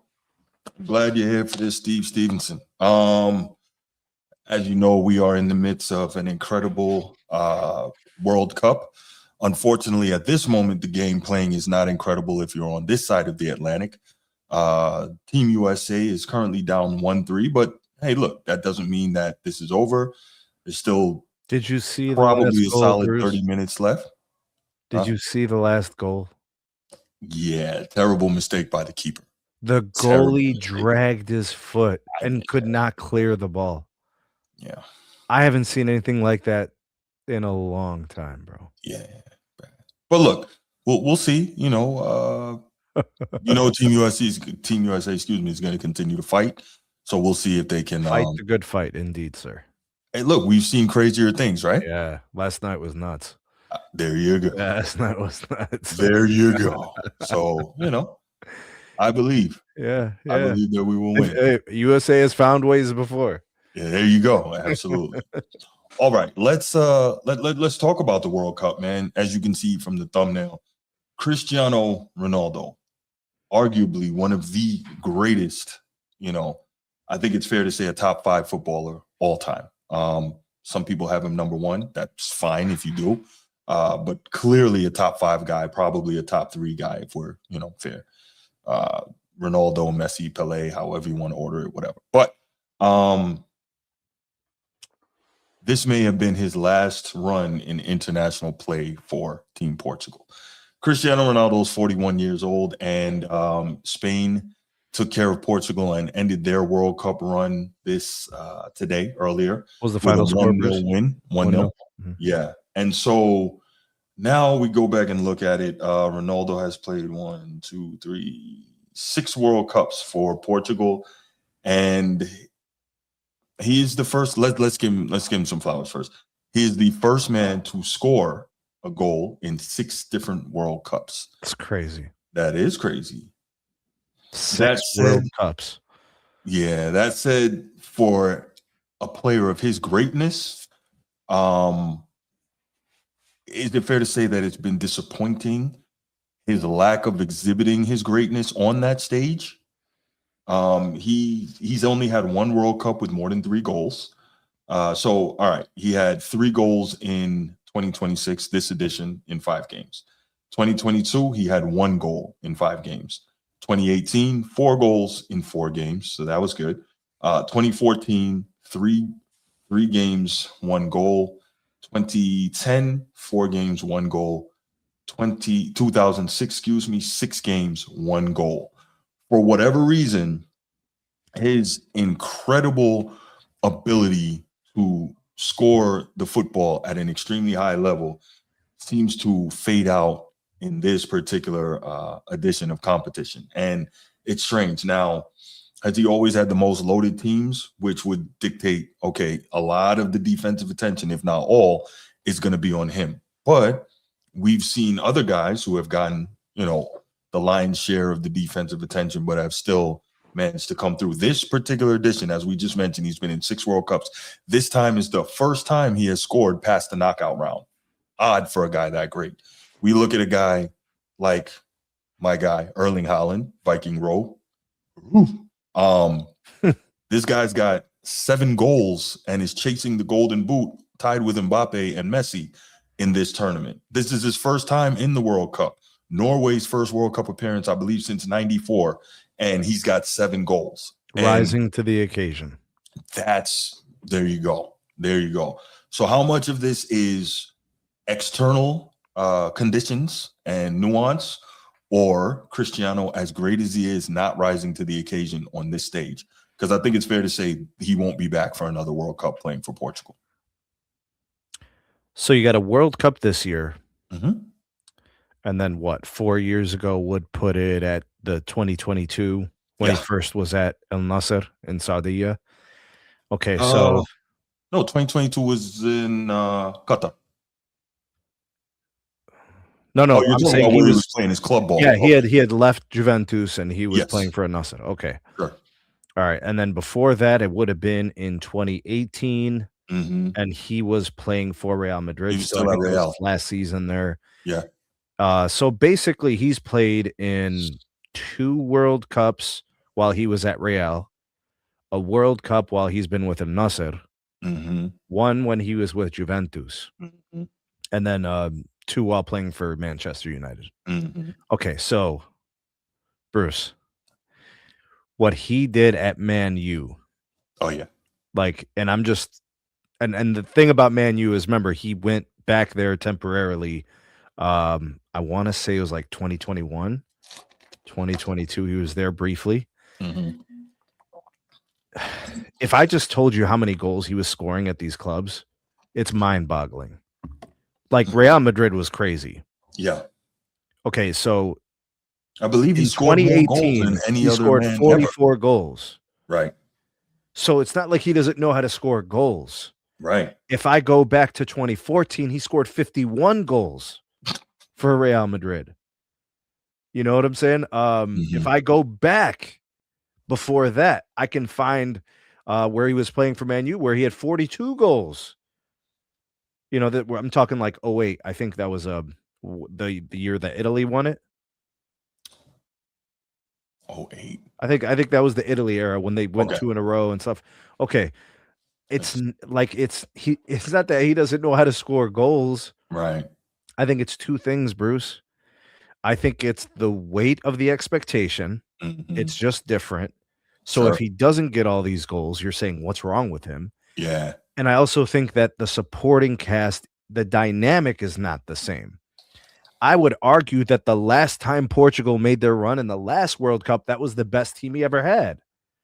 But he was already a legacy player. Right. He's already in the back third of his career. Had they had the 29 or 30-year-old Ronaldo, I think he probably has more goals and he makes a bigger impact on that stage. We have a misalignment of time and when Portugal had the players to support. He's at a point in his career, I think, now where he needs more support to be effective. Notice that today, well, how did he look, Bruce?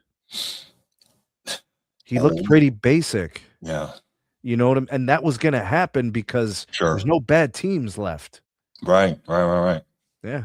And that's why I said, the other night when we were talking to Rocco, Messi still looks like he belongs, regardless of who's on the pitch with him. Yeah. Still looks like he fits. Yeah, that's the scary part. You would have thought that his level of play would have, 1, age, and then 2, where he's currently playing his club ball, obviously in MLS, which, just has improved, but doesn't compare to the major leagues of Europe, right? And so you would have thought that his level of play would have decreased, but nope. He's like, yeah, still got it. Still capitalizes on all of his opportunities. Sure. Yeah. So now just watching. So I think we're in agreement here, Sneed, that this is going to be his last international appearance for Portugal, right? 41. It's certainly not another World Cup. I couldn't imagine that. He should be offering his services in the form of an advisor role. Yeah, sure. Yeah. An ambassador role, if you will. Yeah. Yeah, assistant manager, maybe something, but he can definitely help young players, get better. Absolutely. But yeah, it's, you never want to see an all-timer go out like that. It was really kind of sad, you don't want to see it that way. And we talk about it all the time when we say Father Time is undefeated. Very few great athletes get to go out, on the win like that. And unfortunately, he apparently won't either. Yeah, it's tough, man. There's It's the tough. element of, trying to prove that you could still do it and still hang. There's the element of you just wanting to be a part of it because it's so important to you and you appreciate it so much. Nobody really wants to tell you no out of respect. Yeah. Nobody wants to publicly shame you. And, it's very delicate situation. I mean, I don't think he should have played in this World Cup. This was going to happen. This was destined. The team would, bro, like if you go back to the match, Bruce, before this one, or maybe it was the last group match, Ronaldo had 5 pretty easy shots and only converted 2. Yeah. I think Messi converts 4 or 5 of those. It's different, man. It's different. What I hope, in all seriousness, I know you're a Ronaldo guy. I'm more of a Messi guy. And whichever way you lean on that, A-okay with me. I'll just say I hope that it doesn't end up, similar to the LeBron Jordan debate in that the two fan bases really start going at each other. I don't know how serious that is, versus just respecting just how great both of these guys are. I think people have to clearly understand this is about who you like more, because in order to quote unquote prove that one's better than the other, very oftentimes people resort to poo-pooing the other one, which is just it's so disrespectful. Yeah. I mean, if you watch Messi, let's say you're a Ronaldo guy and you watch Messi, you're like, damn, I've never seen this before. He's a magician. Sure. I've seen Ronaldo. I love Ronaldo, but this is crazy. Yeah, absolutely. Yeah. No, it's I used to hate Kobe. Really? I hated Kobe's guts. And then something happened around 2010, and I thought to myself, this is crazy. This guy is doing things that probably shouldn't be happening. He basically had a second Hall of Fame career. Yeah. I hate that Kobe is a Laker. That's the only thing I can say. I don't. But that's how I view Messi. Because I'm a Ronaldo guy, so I look at Messi. I'm like, damn. The respect of what they've been able to accomplish and do so consistently for so long, undeniable. Undeniably one of the greatest players you'll ever see play. Sure. You were naming the greats of all time, and it's like, yeah, man, you stopped at 3 people. That's pretty crazy. Right. To show you that's an elite group. You said Messi, you said Ronaldo, and you said Pelé. That's elite. You named 3 guys, and that was it. You're like, nobody else is allowed here. I don't think anyone else is allowed there. Now, again, I'm no soccer expert. Tell me, is there someone I'm missing that maybe could crack into that group? I think I don't know that. I know. I mean, all those guys did special things for their countries, for their clubs. I mean, they were just prolific players in their primes. They were prolific as young players. Yeah. Professionally scoring goals in their teens. Yeah. Prolific scorers as teenagers. Yeah. And then into their 30s and even 40s. It's crazy. Yeah, I think Brazil did something to keep Pelé from going and playing in Europe. I think they named him a national treasure or something like that. It's something crazy. I just heard this the other day. So he would have cooked. He would have cooked everybody to smithereens. Sure. But and we still see it, right? All the best players, they go play in Europe. And Brazil was like, no, we don't want this guy getting away, because he would have become an export. Yeah, exactly. Exactly. Man, let me see. I mean, my dad speaks very highly of Maradona all the time, and I get it. You know what I'm saying? That's a cool, Yeah. special player. And then I have my guys who I grew up watching quite a bit. They were amazing in their roles and stuff like that. Right. Okay, so I know we're talking about Ronaldo here, but real quick on that, Pelé. Brazil kept Pelé from moving to Europe mainly by having the government legally declare him a national treasure in 1961, which blocked foreign transfers, and by Santos, that was his team, offering him enough money, status, and competition that he was willing to stay. Government national treasure status. In 1961, Brazil's president Jânio Quadros pushed through a bill declaring Pelé an official national treasure. That status effectively prevented him from being transferred to foreign clubs, even though teams like Inter Milan, Juventus, Real Madrid, and Man U were trying to sign him with huge offers. He would have scored 100 goals in like 30 games. Man. If he played at Juventus or Man U or wherever the hell he went. Yeah, absolutely. Man. A lot of European players are probably like, thank God. Yeah. I know that in this player empowerment era, that would be a nightmare. Like a team locking this guy up like that and keeping him from going and exploring his options would be crazy. But yeah, back to Ronaldo, man. So clearly, when you're an all-time great like that, you definitely feel like the one thing that you've missed out on is now left on the table in your career and you'll never have it. But I think you gave it everything you had. You just have to accept it. Now we're looking at a what's a good analogy? A Dan Marino, a Karl Malone, a Charles Barkley, a Patrick Ewing, these type of guys that left it all out there. Now, the basketball guys I mentioned, no one really considers them in like the GOAT argument, even at their positions, but it's up there. But yeah, it's just tough to see. I would have liked to see Ronaldo advance a little more and have another opportunity to, make some type of miracle energy take place in one of the biggest moments. But his previous 2 World Cups would have been that opportunity. Sure. Yeah, and it just didn't happen. Didn't materialize, and that's combination of a lack of good fortune, the ball bouncing a certain way or circumstances, but you call a spade and you say it like it is. There's an element of unable to show those moments when it was required. So I'm good with someone saying, Ronaldo probably should have did more for Portugal in these World Cup runs. I would say, sure. Probably should have. Yeah, I mean, they've got matches where he would played most of the match and they lost 1-0. Yeah. That's what I was saying. That's tough. It's definitely tough to see that. And like you said, a guy of his caliber kind of, I don't want to say not show up, but not show up when he's supposed to, because we've seen now the other guys are doing it, so. All right. Let's see if we get a couple calls on this, and then we'll get right into the final topic, talk some NFL. 904-219-8264, 904-219-8264. What are your thoughts on Cristiano Ronaldo? It's his time up. Did he get knocked out in PKs in the last World Cup, Bruce? That I can't remember. I think they did. I don't remember that. I couldn't say. I'm pretty sure they gave him the first shot. I'm sure. Now that you say it, I think I'm recollecting something like that. Yeah.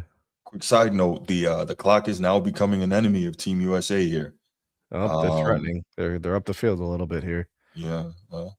Oh man, a lot of turnover. They're turning over the ball a lot, man. A lot of these runs are getting cut short. Yeah. I see it. They made some crucial errors, Bruce. Yeah, that last goal was a tough one, man. Big time mistake by the keeper, but it's gonna happen. And you learn from these and you come back and you get better. But the question is, when is Team USA, providing they make the next World Cup, when are they gonna get a better draw in the group stage than they did this time? Like, who else was in their group? A lot. Nobody you can remember. right? I mean, Yeah, I mean, they opened up with a great win against Paraguay. They scored 4 goals, I believe. that's true. That's true. 1, I think, was the match score. Yeah, no, you know what? That is true. And Paraguay ended up being, Yeah, so I mean, they as we recollect. rose to the occasion to kind of start off. They got some good momentum. The vibes were good. Sure. All right. Well, let's go ahead and we'll move on to the Top 10 running backs, Bruce.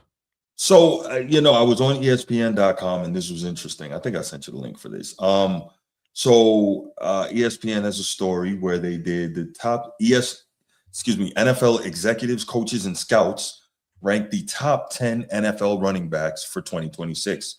I thought this was cool. Gives us some football to talk about. For me, I believe there was what I believe to be very notable exception. And actually, I was wrong. Never mind. So, all right, let's go ahead and you want to start from 10 and go down? Yeah. All right. Breece Hall, New York Jets. That's not a bad one. For a bad team, he's been pretty solid. No player in Jets franchise history has produced more scrimmage yards through its first 4 seasons. I was going to say dual threat wise. I mean, very productive player. 5,040 scrimmage yards despite missing most of his rookie year with an ACL tear. So that's impressive. Yeah. Wow. Yeah. He got a 3-year, $43.5 million extension this offseason. You're starting to see running backs get paid again. I feel good about that. Well, they're being relied upon heavily. So yeah, that's my favorite position in football, running back. So I love it. Okay. Well, are you good with Breece Hall being on this list? Absolutely. All right, cool. Number 9, Kenneth Walker III, reigning Super Bowl MVP. Kenneth Walker III, formerly Seattle Seahawks, now Kansas City Chiefs. Why is he so far down? I don't think he's that great. I think he's only on this list because, he did a heck of a job in the Super Bowl. Super Bowl MVP, that'll help. He did well all season. It's so. And then we also aren't sure what, if he can stay healthy. He's had a lot of injury concerns in his career. He's been nicked up a lot. Okay. So, one AFC executive said he reminds me of a mix between Pete Kareem Hunt and Maurice Jones-Drew. I could see that. So it's a good analogy. It's a good analogy. All right. Number 8, Devon Achane, Miami Dolphins. Explosive play waiting to happen. First 3 seasons, more than 4,300 scrimmage yards. That's pretty good. Yeah. 5.62 career yards per rush are the most of any running back in NFL history with a minimum of 500 attempts. Now, here's the thing. I'm curious to see, and we're going to find out this year. Mike, who is the coach? He's the OC for the Chargers now. Who's the former Dolphins coach? Mike McDaniel. Yeah. So he was formerly the 49ers offensive run game coordinator. So we know he really schemes up the running game extremely well. And I'm not saying Achane is not really good. I'm saying now we're going to see him probably with a more conventional coaching staff. We're going to see if he can continue to be this elite threat running the football. But a career average of 5.62 yards per carry that's a heck of a thing in the that's like Jim Brown. Yeah. I think Nick Chubb had like a 5-6 year run like that. Mm-hmm. Just a few guys. Barry probably averaged almost 4.5 for a good 8 years. Mm-hmm. That's rare company. Yeah. Yeah. Also, since entering the league, he ranks first in yards after the catch per attempt at 3.8. So telling you, Bruce, that's why they get paid a little bit, Yeah, I like it. A lot. Yep. Mm-hmm. All right, number 7. James Cook, Buffalo Bills, believe led the league in rushing last year. That's pretty good. Yeah, he's a good player. Yeah. Very reliable, Bruce. Mm-hmm. He's doing it every week. Yeah. Week in, week out. 1,621 rushing yards last season. So, yeah, did his he's thing. Better than Derrick Henry. Yeah. First Buffalo player to lead the AFC in rushing since Thurman Thomas in 1993. Shout out Thurman Thomas. Yeah, he was a beast. He was a problem. Also, the first Bill to lead the NFL in rushing since O.J. Simpson, 1975-76. Damn. That's right. The stuff of the legends, man. Yeah. I'm not black. I'm OJ. All right. All right. That was uncalled for. Okay. Number 6, Derrick Henry. He's misplaced. This guy, He's misplaced. he is still a beast. He is, but does he belong at 6, Bruce? Well, we got to see who the other 5 guys are, right? All right. 17 runs of 20 or more yards, 4 more than any player. So led the league in 20 or more yards, on his way to 5.2 yards per carry average on 307 attempts. 5 seasons with at least 1,500 rushing yards ties Barry Sanders for the most in NFL history. Anytime you're up there at the running back position with Barry Sanders, who I believe is the greatest running back of all time.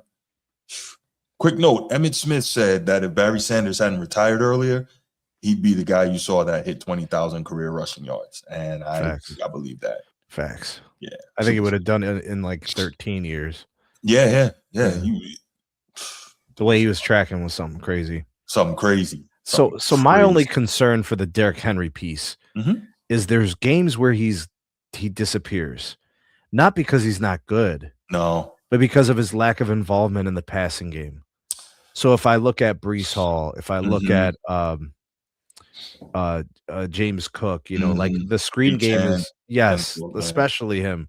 Yeah. You look at their involvement in the passing game, it's basically a run play into space. Yeah. Right? You're skipping the trench work. Long handoff. Yes. Yeah. So there's games where just coaching staffs are just like, we got to do this now, and we're gonna do this, and that means he's not the third down back, and he's not the passing game back. So you'll see games where he gets 17 carries in the first half and 4 in the second half. But if you keep giving him the ball, he's gonna break him. He's gonna. But he's the coach, you need to explain that to the coaches, not me. I've literally watched your Ravens take themselves out of games. Your Ravens too, man. Yeah. Huh? Come on. No, stop, bro. Don't do that, bro. I'm telling Transformer. Yeah, unfortunately, for whatever the circumstances, it just and I don't want to say the same thing could be said about the next guy on the list, but in a way, kind of. Yeah, and we'll get there. But yeah, no, Derrick Henry. But here's the thing, though, that doesn't really bother me. I'm a more traditionalist. I'm not huge on the whole thing of I want a running back that can catch it out of the backfield and do all this. I want a running back I can hand it to 25 times. That's how I want to play it. How many running backs get 25 handoffs a game, Bruce? Well, those are coaching decisions. I want that. That's how I would do it. It's actually it's scheme decisions too. Yeah, I think they think about situations more so than they do volume of touches.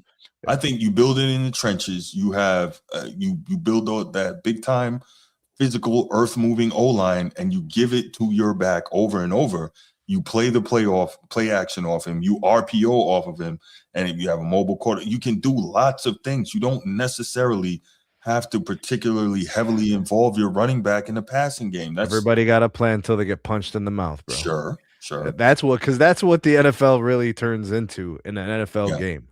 Well, I'm not saying I want my running back to have stone hands, but I would, and this is where Steve King in the chat and we go back and forth. He loves LT, LaDainian Tomlinson, who is an all-time great, but I love Adrian Peterson, who I just think was a total monster. I don't, it's a preference thing.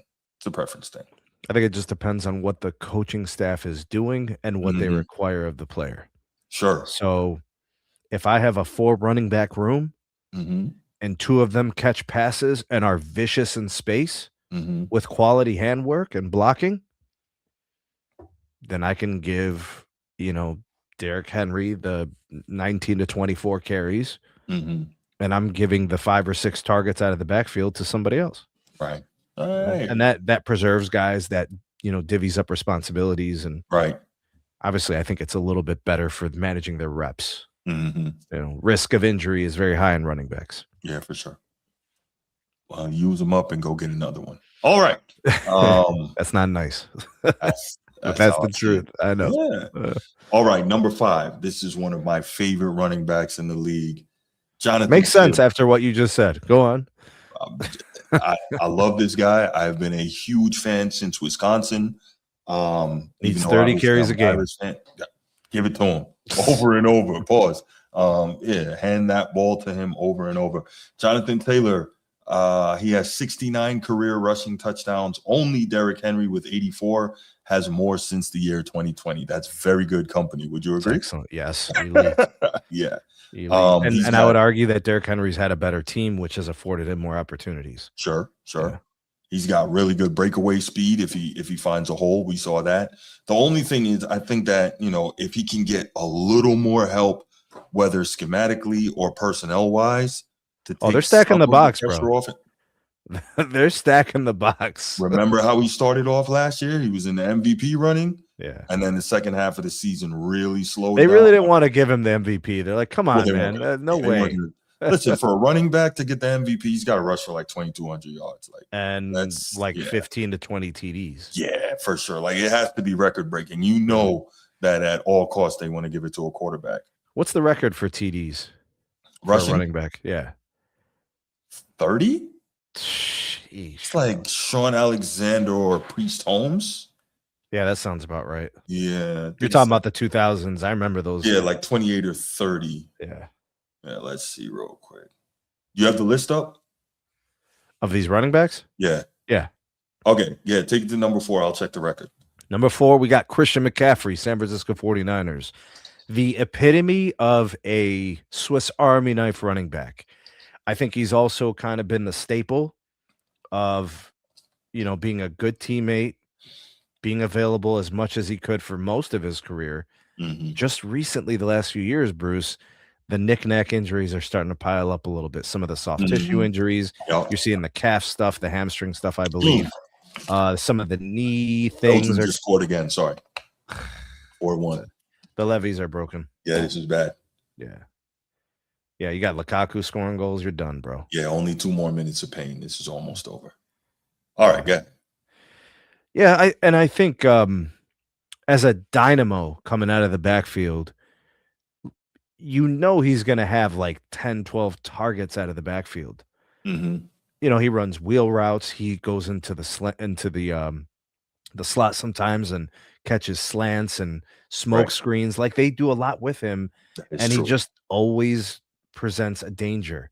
Yeah. Opposing defensive coordinators really worry about him, right? Because for sure. Yeah, he's a really good player. Do I rank Christian McCaffrey 4th? I don't know that I given do. all of the recent seasons. Yeah, so I'm with you there, Bruce. Yeah, definitely. You're really good though. I don't mind him being in the top 10. Right. I probably don't even mind him being in the top 8. I think top 6 is where things get a little touchy, because I think there are some guys in the top 8 who are not in the top 4 that might be better than him at this point.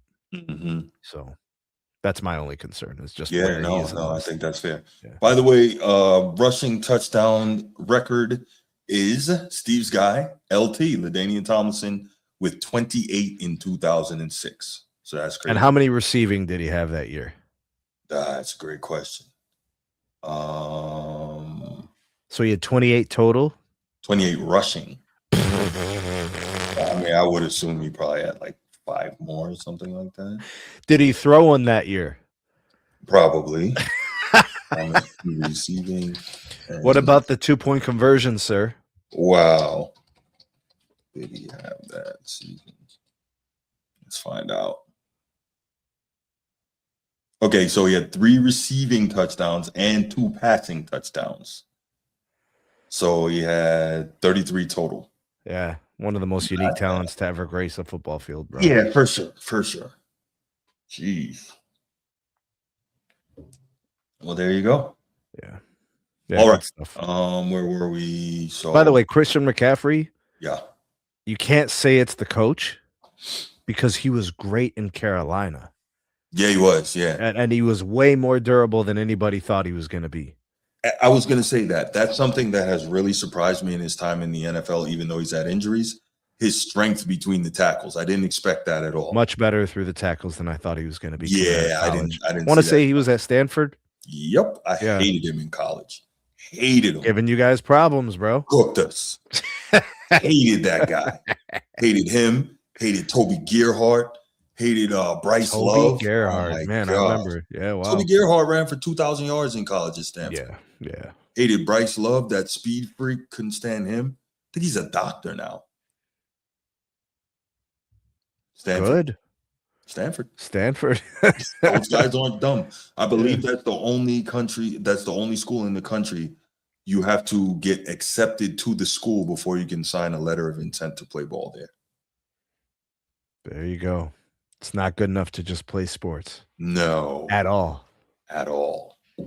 Respect. All right. Man. Number 3, Saquon Barkley. Definitely fell off last season after winning the Super Bowl the year prior. What is wrong with the Eagles, bro?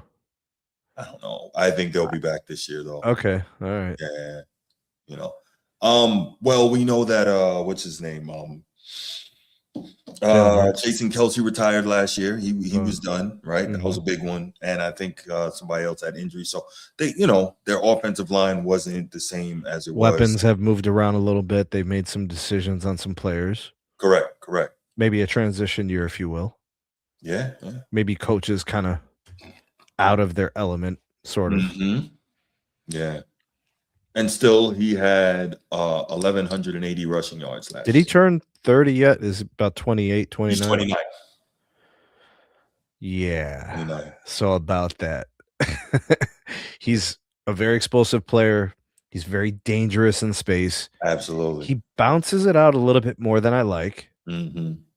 But because I think he's so fast, I think that's kind of the idea is if I can break it out and get into the second level, I'm making some problems out here. He's a 4-3 guy when he gets out there, for sure. Yeah. So at that size and strength, Bruce, nuts. Yeah. Since 2024, Barkley ranks second in 100-plus yard rushing games with 14 behind only Derrick Henry, who has 17. How many rushes does he have with 50 or more yards?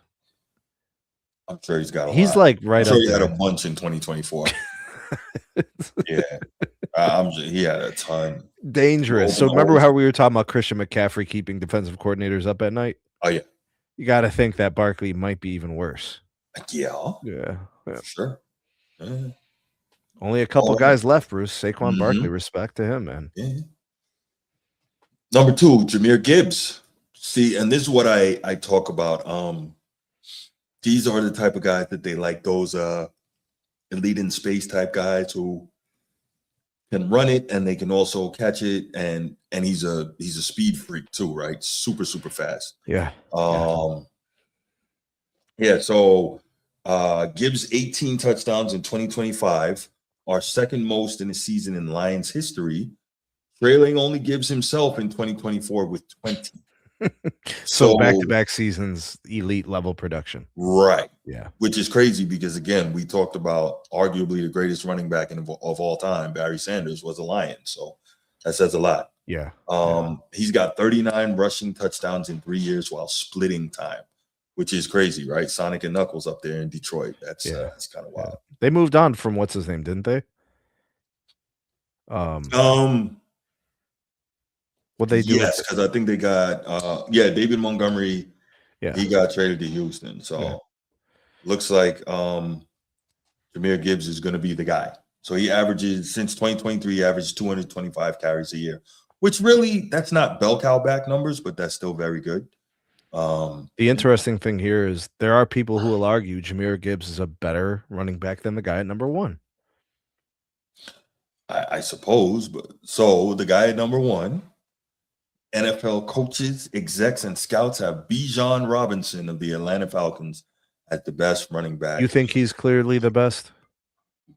Or do you think there's an argument to make for someone else? This is going to sound like homerism. It's really not. I mean, okay, let me say this. I guess it's a difference between who I think is the best and who I would take. And based on my preference and the type of running back that I like, it's Derrick Henry, and a guy who will really soften up a defense throughout the course of a game. It's Derrick Henry for me. hold on, bro. Yeah, Jonathan Taylor that's my guy. is better at doing Derrick Henry things right now. I mean, come on, bro. Derrick We're just Henry's talking only about 37 age. years old, and he's still running for like 1,500 yards. But the thing is Jonathan crazy. Taylor also doesn't really disappear in games as much as. I mean, Bruce, I'm not making this up. There was about a month last season where I forgot that Derrick Henry was active. That was a bad month, sir. Yeah, a lot of that was Lamar was injured, and but yeah. So look, so what I'm talking about is kind of like the recency of this, right? Like, this is not a conversation we're having about Derrick Henry in his final years in Tennessee, right? That I think maybe he's better than Jonathan Taylor. Okay. All right. So even with what you're saying, Sneed, let's give you that he disappeared for a month. Okay. Because you're going to point to those big games with the explosive production. Still rushed for 1,595 yards and 16 touchdowns. Now, if I look at each of the games, crazy. But if you look at the game-by-game breakdown, Bruce, you have games where he has almost 200 yards, and then there's games where he has 40. Right. Let's see. That's weird. And I'm not blaming Derrick Henry. I'm saying that that's some product of, the team, the concepts, the game situations, and maybe him. I don't know. But if he was catching passes, Bruce, at least you could say he'd get 5 or 6 targets. Right. He would still have 20 or 30 yards. Maybe he'd have some additional opportunities to score inside the 10. Well, what I will say too, though, on 3rd and goal from the 9, they're not giving it to Derrick Henry, bro. Here's another problem: the fumbles. That's the problem, and that's new. Ball security, is something. That's not something he's done his whole career. He's right. I mean, a staple of his running back quality, I think, has always been ball security. Well, by the way, Bruce, NFL coaches bench guys for fumbling. Oh yeah. They don't play because that's high leverage. Possessions, man, they matter, and you don't get a whole lot of them. But let's go down the line here, right? I'm going to go yards per game from week 1 to week 17. 169, 23, 50, 42, 33. That stretch right there might be what you're talking about. So that's 23 against Cleveland, 50 against Detroit, 42 against Kansas City, 33 against Houston. Bounces back 122, 71, 119, 75, 103, 64, 60, 94, 100, 128, 216, 126. So finished the season very strong. But that early stretch was brutal. So I see what you're talking about. And imagine, I mean, you saw the games more closely than I did. I definitely watched the games with you. Like I remember, and I know there was some dysfunction, right? Because remember, early in the season, they had a really bad loss to start the season. I want to say it was the Buffalo loss. Correct me if I'm wrong. Yeah, that was the one. Didn't he fumble in a crucial moment? Yep. Okay. So that could have been kind of a snowballing effect through the rest of that stretch, and then kind of things get back on track. Yeah, that was tough. And with all of that, 16 rushing touchdowns. So Jonathan Taylor doesn't have that month, bro. I'm just saying. Oh, well, let's see. And listen, again, he doesn't have that month, bro. That's my guy. He doesn't have that kind of month. Probably not. And even those 60s, you got to talk to the coaches about that and say, how's he only getting the opportunity to get 60 yards? Right. So he had 1,585 yards, 10 yards less, and 2 more rushing touchdowns. So let's look what he did last year. Now we're looking for more balance, right? We're looking for more consistency. Yeah. All right. So from week 1 all the way through, 71, 165, 102, 76, 66, 123, 94, 153, 45, 244. That game was crazy. That was the game in Germany. 244, 58, 85, 74, 87, 46, 70, finishes out 26 against the best defense in the league, Houston. So check this out, Bruce. So he did not have that stretch like that. He had a couple of 40s, but they were sprinkled. Yeah. One here, one there. He had a 50 in there somewhere too. It just wasn't allocated to a segment of the season. Right. Which tells me that those were game situations. When they're sprinkled like that, that means the Colts weren't doing good. Yeah. Oh, for sure. And still 4.9 yards per carry. 18 rushing touchdowns. Do you think that maybe be Derrick Henry was kind of injured and just, he's too tough for his own good, didn't want to miss out and just toughed it out? I feel like sometimes that answers some of the he probably questions could have been nicked up. because it didn't make any sense, Bruce. He was absolutely dominant that first game. Yeah. And then for him to have that weird stretch, it was just weird, bro. Yeah, it was. All right. So let's go. So Bijan Robinson is regarded as the number one back. Again, he is What can't he do, Bruce? Right. He's one of those guys. Yeah. Exactly. Led the NFL with 2,498 yards from scrimmage, breaking William Andrews' franchise record from 1983. 820 yards on 79 catches. Christian McCaffrey peak numbers. Those are damn near wide receivers. Those are like, number 3 receiver numbers at the running back. You said he had position. almost 80 receptions? Yeah, 79 catches. On probably 98 targets? 103 targets. That's crazy. Yeah, it's a high conversion. They relied on him heavily. Because remember, their quarterback situation, not ideal. No. Right? They've been working through that. I mean, now they have a direction, but hopefully my guy Penix will be able to. That's kind of crazy. Along with 1,478 rushing yards. The last guy I remember catching 80 passes a year like that, either C-Mac or Darren Sproles. Yeah, Sproles was there. Yeah, but Sproles didn't have carries. He would average like 5 or 6 carries a game. Yeah.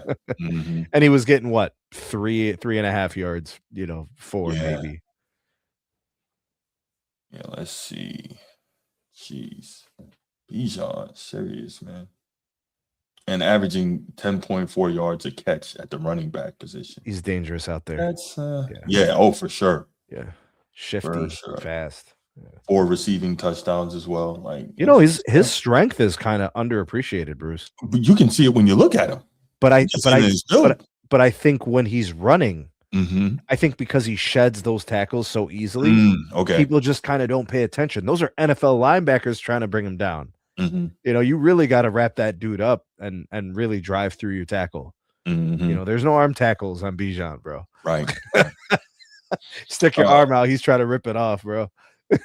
Coach T brings up Jeremiah Love, rookie. Go Irish. Let's see him play. Yeah. No. Yeah. What's his role, by the way, Bruce? What are they going to do with him this year? Oh, feature back for sure. So Arizona. At least 15 carries, possibly up to 20. Yeah. Get him the ball in some space, a couple of screens. Yeah, he can do all that. And he's freakishly fast too. He can do it all. Strong. If I have first and goal at the 5, mm-hmm. I'm probably running 3 plays in a row to him. Well, I mean, you have Marvin Harrison Jr., you have Trey McBride. Like, you have some weapons on the outside too. So, you can be creative and do some things. I think their new head coach is creative? Your coach's brother. Is he a creative? He's your coach's brother. He runs the same scheme. My coach's Mike brother. LaFleur. Ah, okay. Yeah. LaFleur, my LaFleur. coach. Yeah. Go Pack Go. Only for Transformer, not for you. No, but so tell me, what do you think of this list, man? It's a damn good list, man. Those are nice players. I like that you got a little bit of the legacy player still in there. Yeah. Because I think Derrick Henry's still that guy, still at a high level. Yeah. Surprisingly, some of these guys have become veterans. James Cook is a veteran now. I would say That's true. Breece Hall has become a veteran. Yeah. I would say that he's old in like year 5 now. Yeah. Yeah, I would say that Christian McCaffrey obviously is kind of the elder statesman in the list. Right. Him or Derrick Henry. Saquon.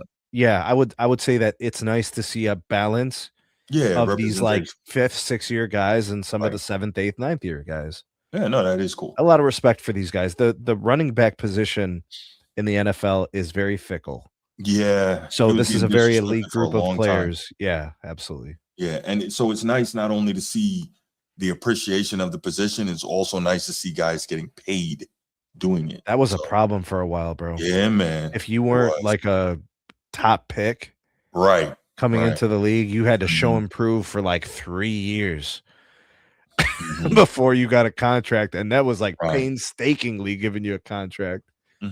Oh man, that was tough. I remember the Trent Richardson era. You know what I mean? Ooh, Yeah, not good. yeah. But I think this is a pretty solid list overall. I like it. Would you have liked to have seen anybody else crack that top 10 that's not in there? Only due to my own bias. Let me be fair with that, because I think obviously being a Super Bowl MVP is going to get you in there. I was talking to my other boy about this earlier. Take Kenneth Walker out, put someone else in there? No, not take him out, But the reason I say this, I don't think there's any big difference between Kenneth Walker III and Kyron the Siren. I don't. I think if you swap them, Kyron Williams would be doing the same thing in that Seattle offense. You're despicable, Bruce. Okay. I'm glad you prefaced it the way you did, or else I probably would have just. So I mean, well, look at their production on two really good teams, right? That's what I can say. Bruce, do you think there's something to be said about timely fumbles? He earned his way back from that. Fine, but it happened though. Yeah, it sure did. And I also think that the Rams do have more explosive offensive talent. Yes. Not by much, but it's a slim margin. It's close. And I think that is to the advantage of Mr. Kyron the Siren. I also think the coaching staff is better. I think Kyron the Siren maybe makes it easier for those receivers. There you go, playing the devil's advocate, Bruce. He helps him to get a lot of one-on-one coverage. I think he's a fine player. I think so too. If you want to get him into the top 10, it's valid. He made honorable mention on this list, so because I think actually he's very sound between the tackles. I think that goes overlooked. He's very sound, and outside of that fumble inside that red zone area, that was so terrible. He's been pretty reliable. So he paid for that for like 5 or 6 weeks. They were it's tough, bro. Because they lost it was a divisional game, Bruce. Yeah, no, you got to make him pay for that. He has to pay, absolutely. And what is he, if like he was a fourth-year guy, Bruce? Running a lot of freaking sprints. Fifth-year guy. He's going into his fifth. So last year, 259 carries, 1,252 yards, so 4.8 yards per carry, career high, and 10 rushing touchdowns. So, but you knew not bad. Coach was going to have to go back to him. Even the coach knew. He's like, yeah, I'll be back. I just got to pretend like I'm teaching this guy a lesson.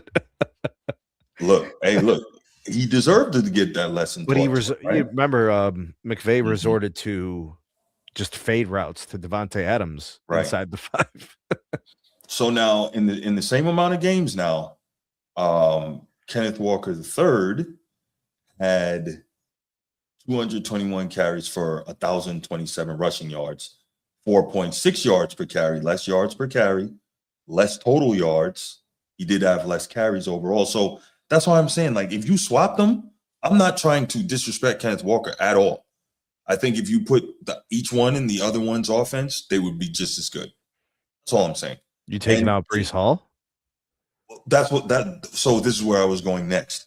I'm not mad based on this top 10 that Kyron the Siren didn't make the top 10. I would be happy if he did, but based on the guys who are in there, I'm cool with that. I say we take out Derrick Henry and put in Kyron the Siren. No, we can't do that. We can't do that.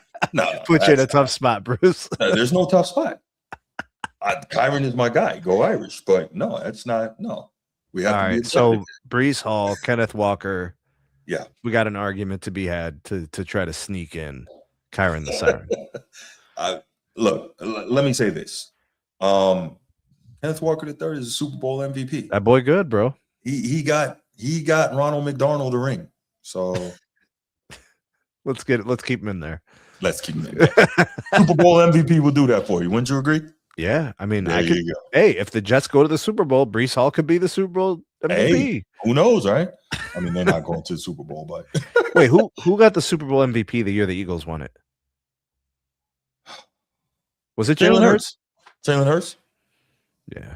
He balled out. He balled out in both Super Bowls that he played in. But the NFC Championship game was all Saquon. He had like 180 all-purpose or something. Sure. He broke out like a 60 and a 50-yarder. I'm pretty sure, yeah. Yeah, I remember that. He had a hell of a year. Yeah. But they really tuned in on it. There was like somebody else gonna have to beat us, and Jalen Hurts was that somebody. He did it.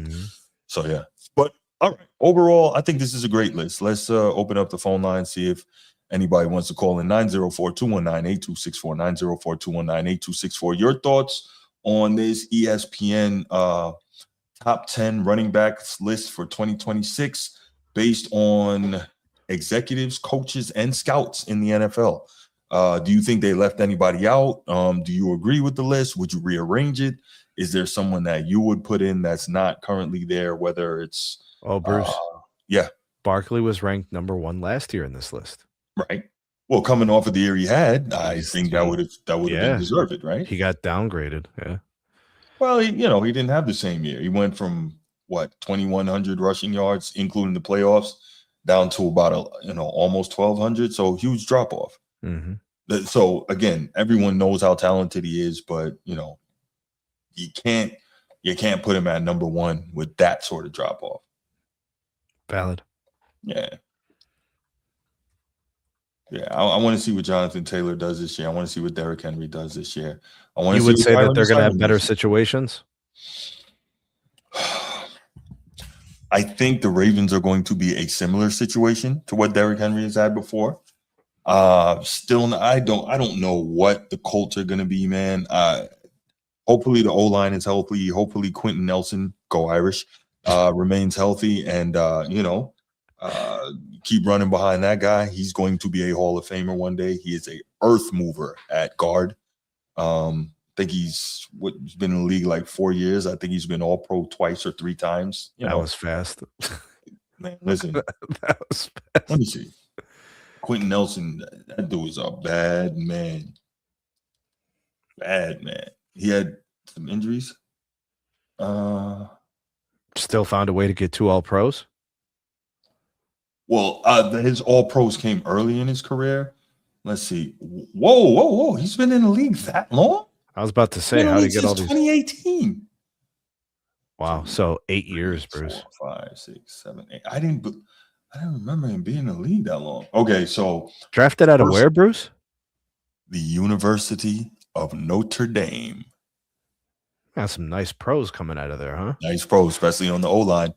Got some folks in the chat that probably aren't too thrilled about that, are they? Agreed. And now getting these boys coming out of the secondary too.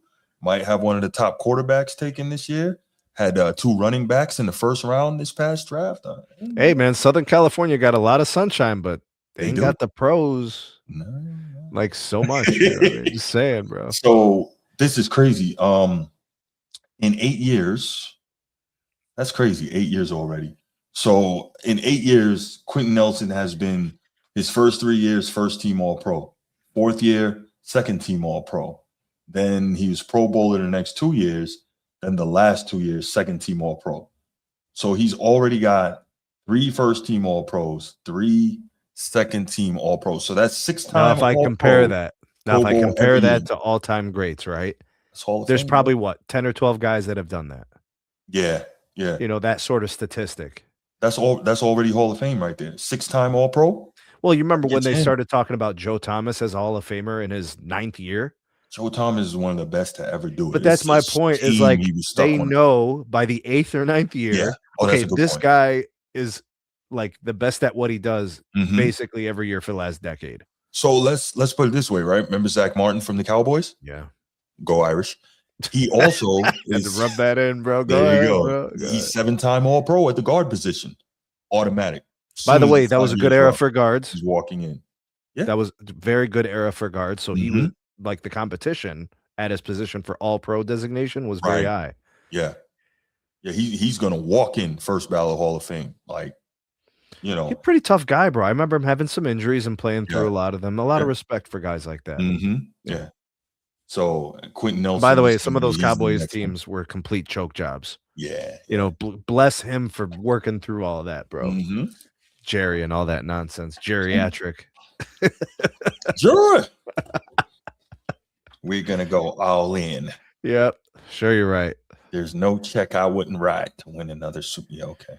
All right, Jerry. Keep putting on that makeup, sir. Right. And look at this. He could have had Derrick Henry on the cheap, and he didn't sign him. Derrick Henry lives in Dallas. He's got a crib in Dallas, and he wanted to be there. And Jerry is most unusual. Jerry is about the show more than he's about winning. That's what he's about. And there are some owners like that.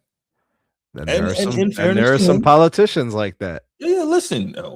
In fairness to Jerry Jones, he has pushed the valuation of his franchise from $145 million at buying price. But that's not a football conversation, like Bruce. Billion. Well, no, the reason I'm bringing that up is because he's more about the show than about winning. But look at what the show has gotten him, right?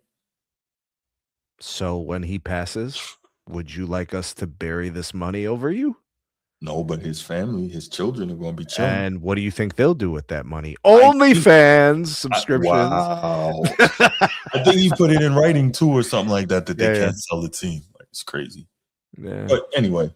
All right. Well, let's leave it right there, Sneed. This has been a good. Oh, who is this? No Super Bowl in 30 years. Oh, okay. Well, are you saying no Super Bowl appearance, no Super Bowl win? What is he referencing? The Cowboys. 1996. Yeah. Barry Switzer. 95 was the last one. Barry Switzer's year. Yeah. Yeah. Mm-hmm. The one. By the way, which team was better? The Barry Switzer teams or the Jimmy? It was the same team. Did they keep it exactly the same? They kept it the same. That's crazy. That's why when Jerry Jones fired Jimmy, he was like, anybody could come in here and run this team. So he brings in Barry Switzer, who was a national champion at Oklahoma. Yeah, that's and he brought him in, and they won. Yeah. Mm-hmm. They won with Jimmy's lineup. It's like, yo, don't change anything. That's happened a couple of times, Bruce. It happens. That happened with Gruden. Dungy and Gruden, yeah. Yep. Yeah, it happens. Huh. Yep. All right. Well, we are going to leave it right here. Thank you for joining us. We appreciate it. Make sure you hit that like and subscribe. Trying to get to 10,000 subscribers before 10K. The end of the year. We know that we can do it if you help us. 10K. We know that we can do it if you 10K. help us. Please share the show. Share the show. Football season is coming, y'all. Until then, we still have Bro, I got some ideas of who they can share these streams with. Yes. They could share them with their neighbor. Yeah. They could share them with their classmates. Yeah. They could share them with their significant other. They could share them with their insignificant others. They could share them with their baby mamas. They could share them with their baby daddies. They could share them. They could share that with their side hoe. No, share it. All the contacts. Put a group chat. There you go. The homies on the format. There you go. This is what it is. That's what it is. All right. We appreciate y'all, man. We appreciate y'all. Make sure you hit that like and subscribe. And we out. Peace. Yeah, we're the worst, bro.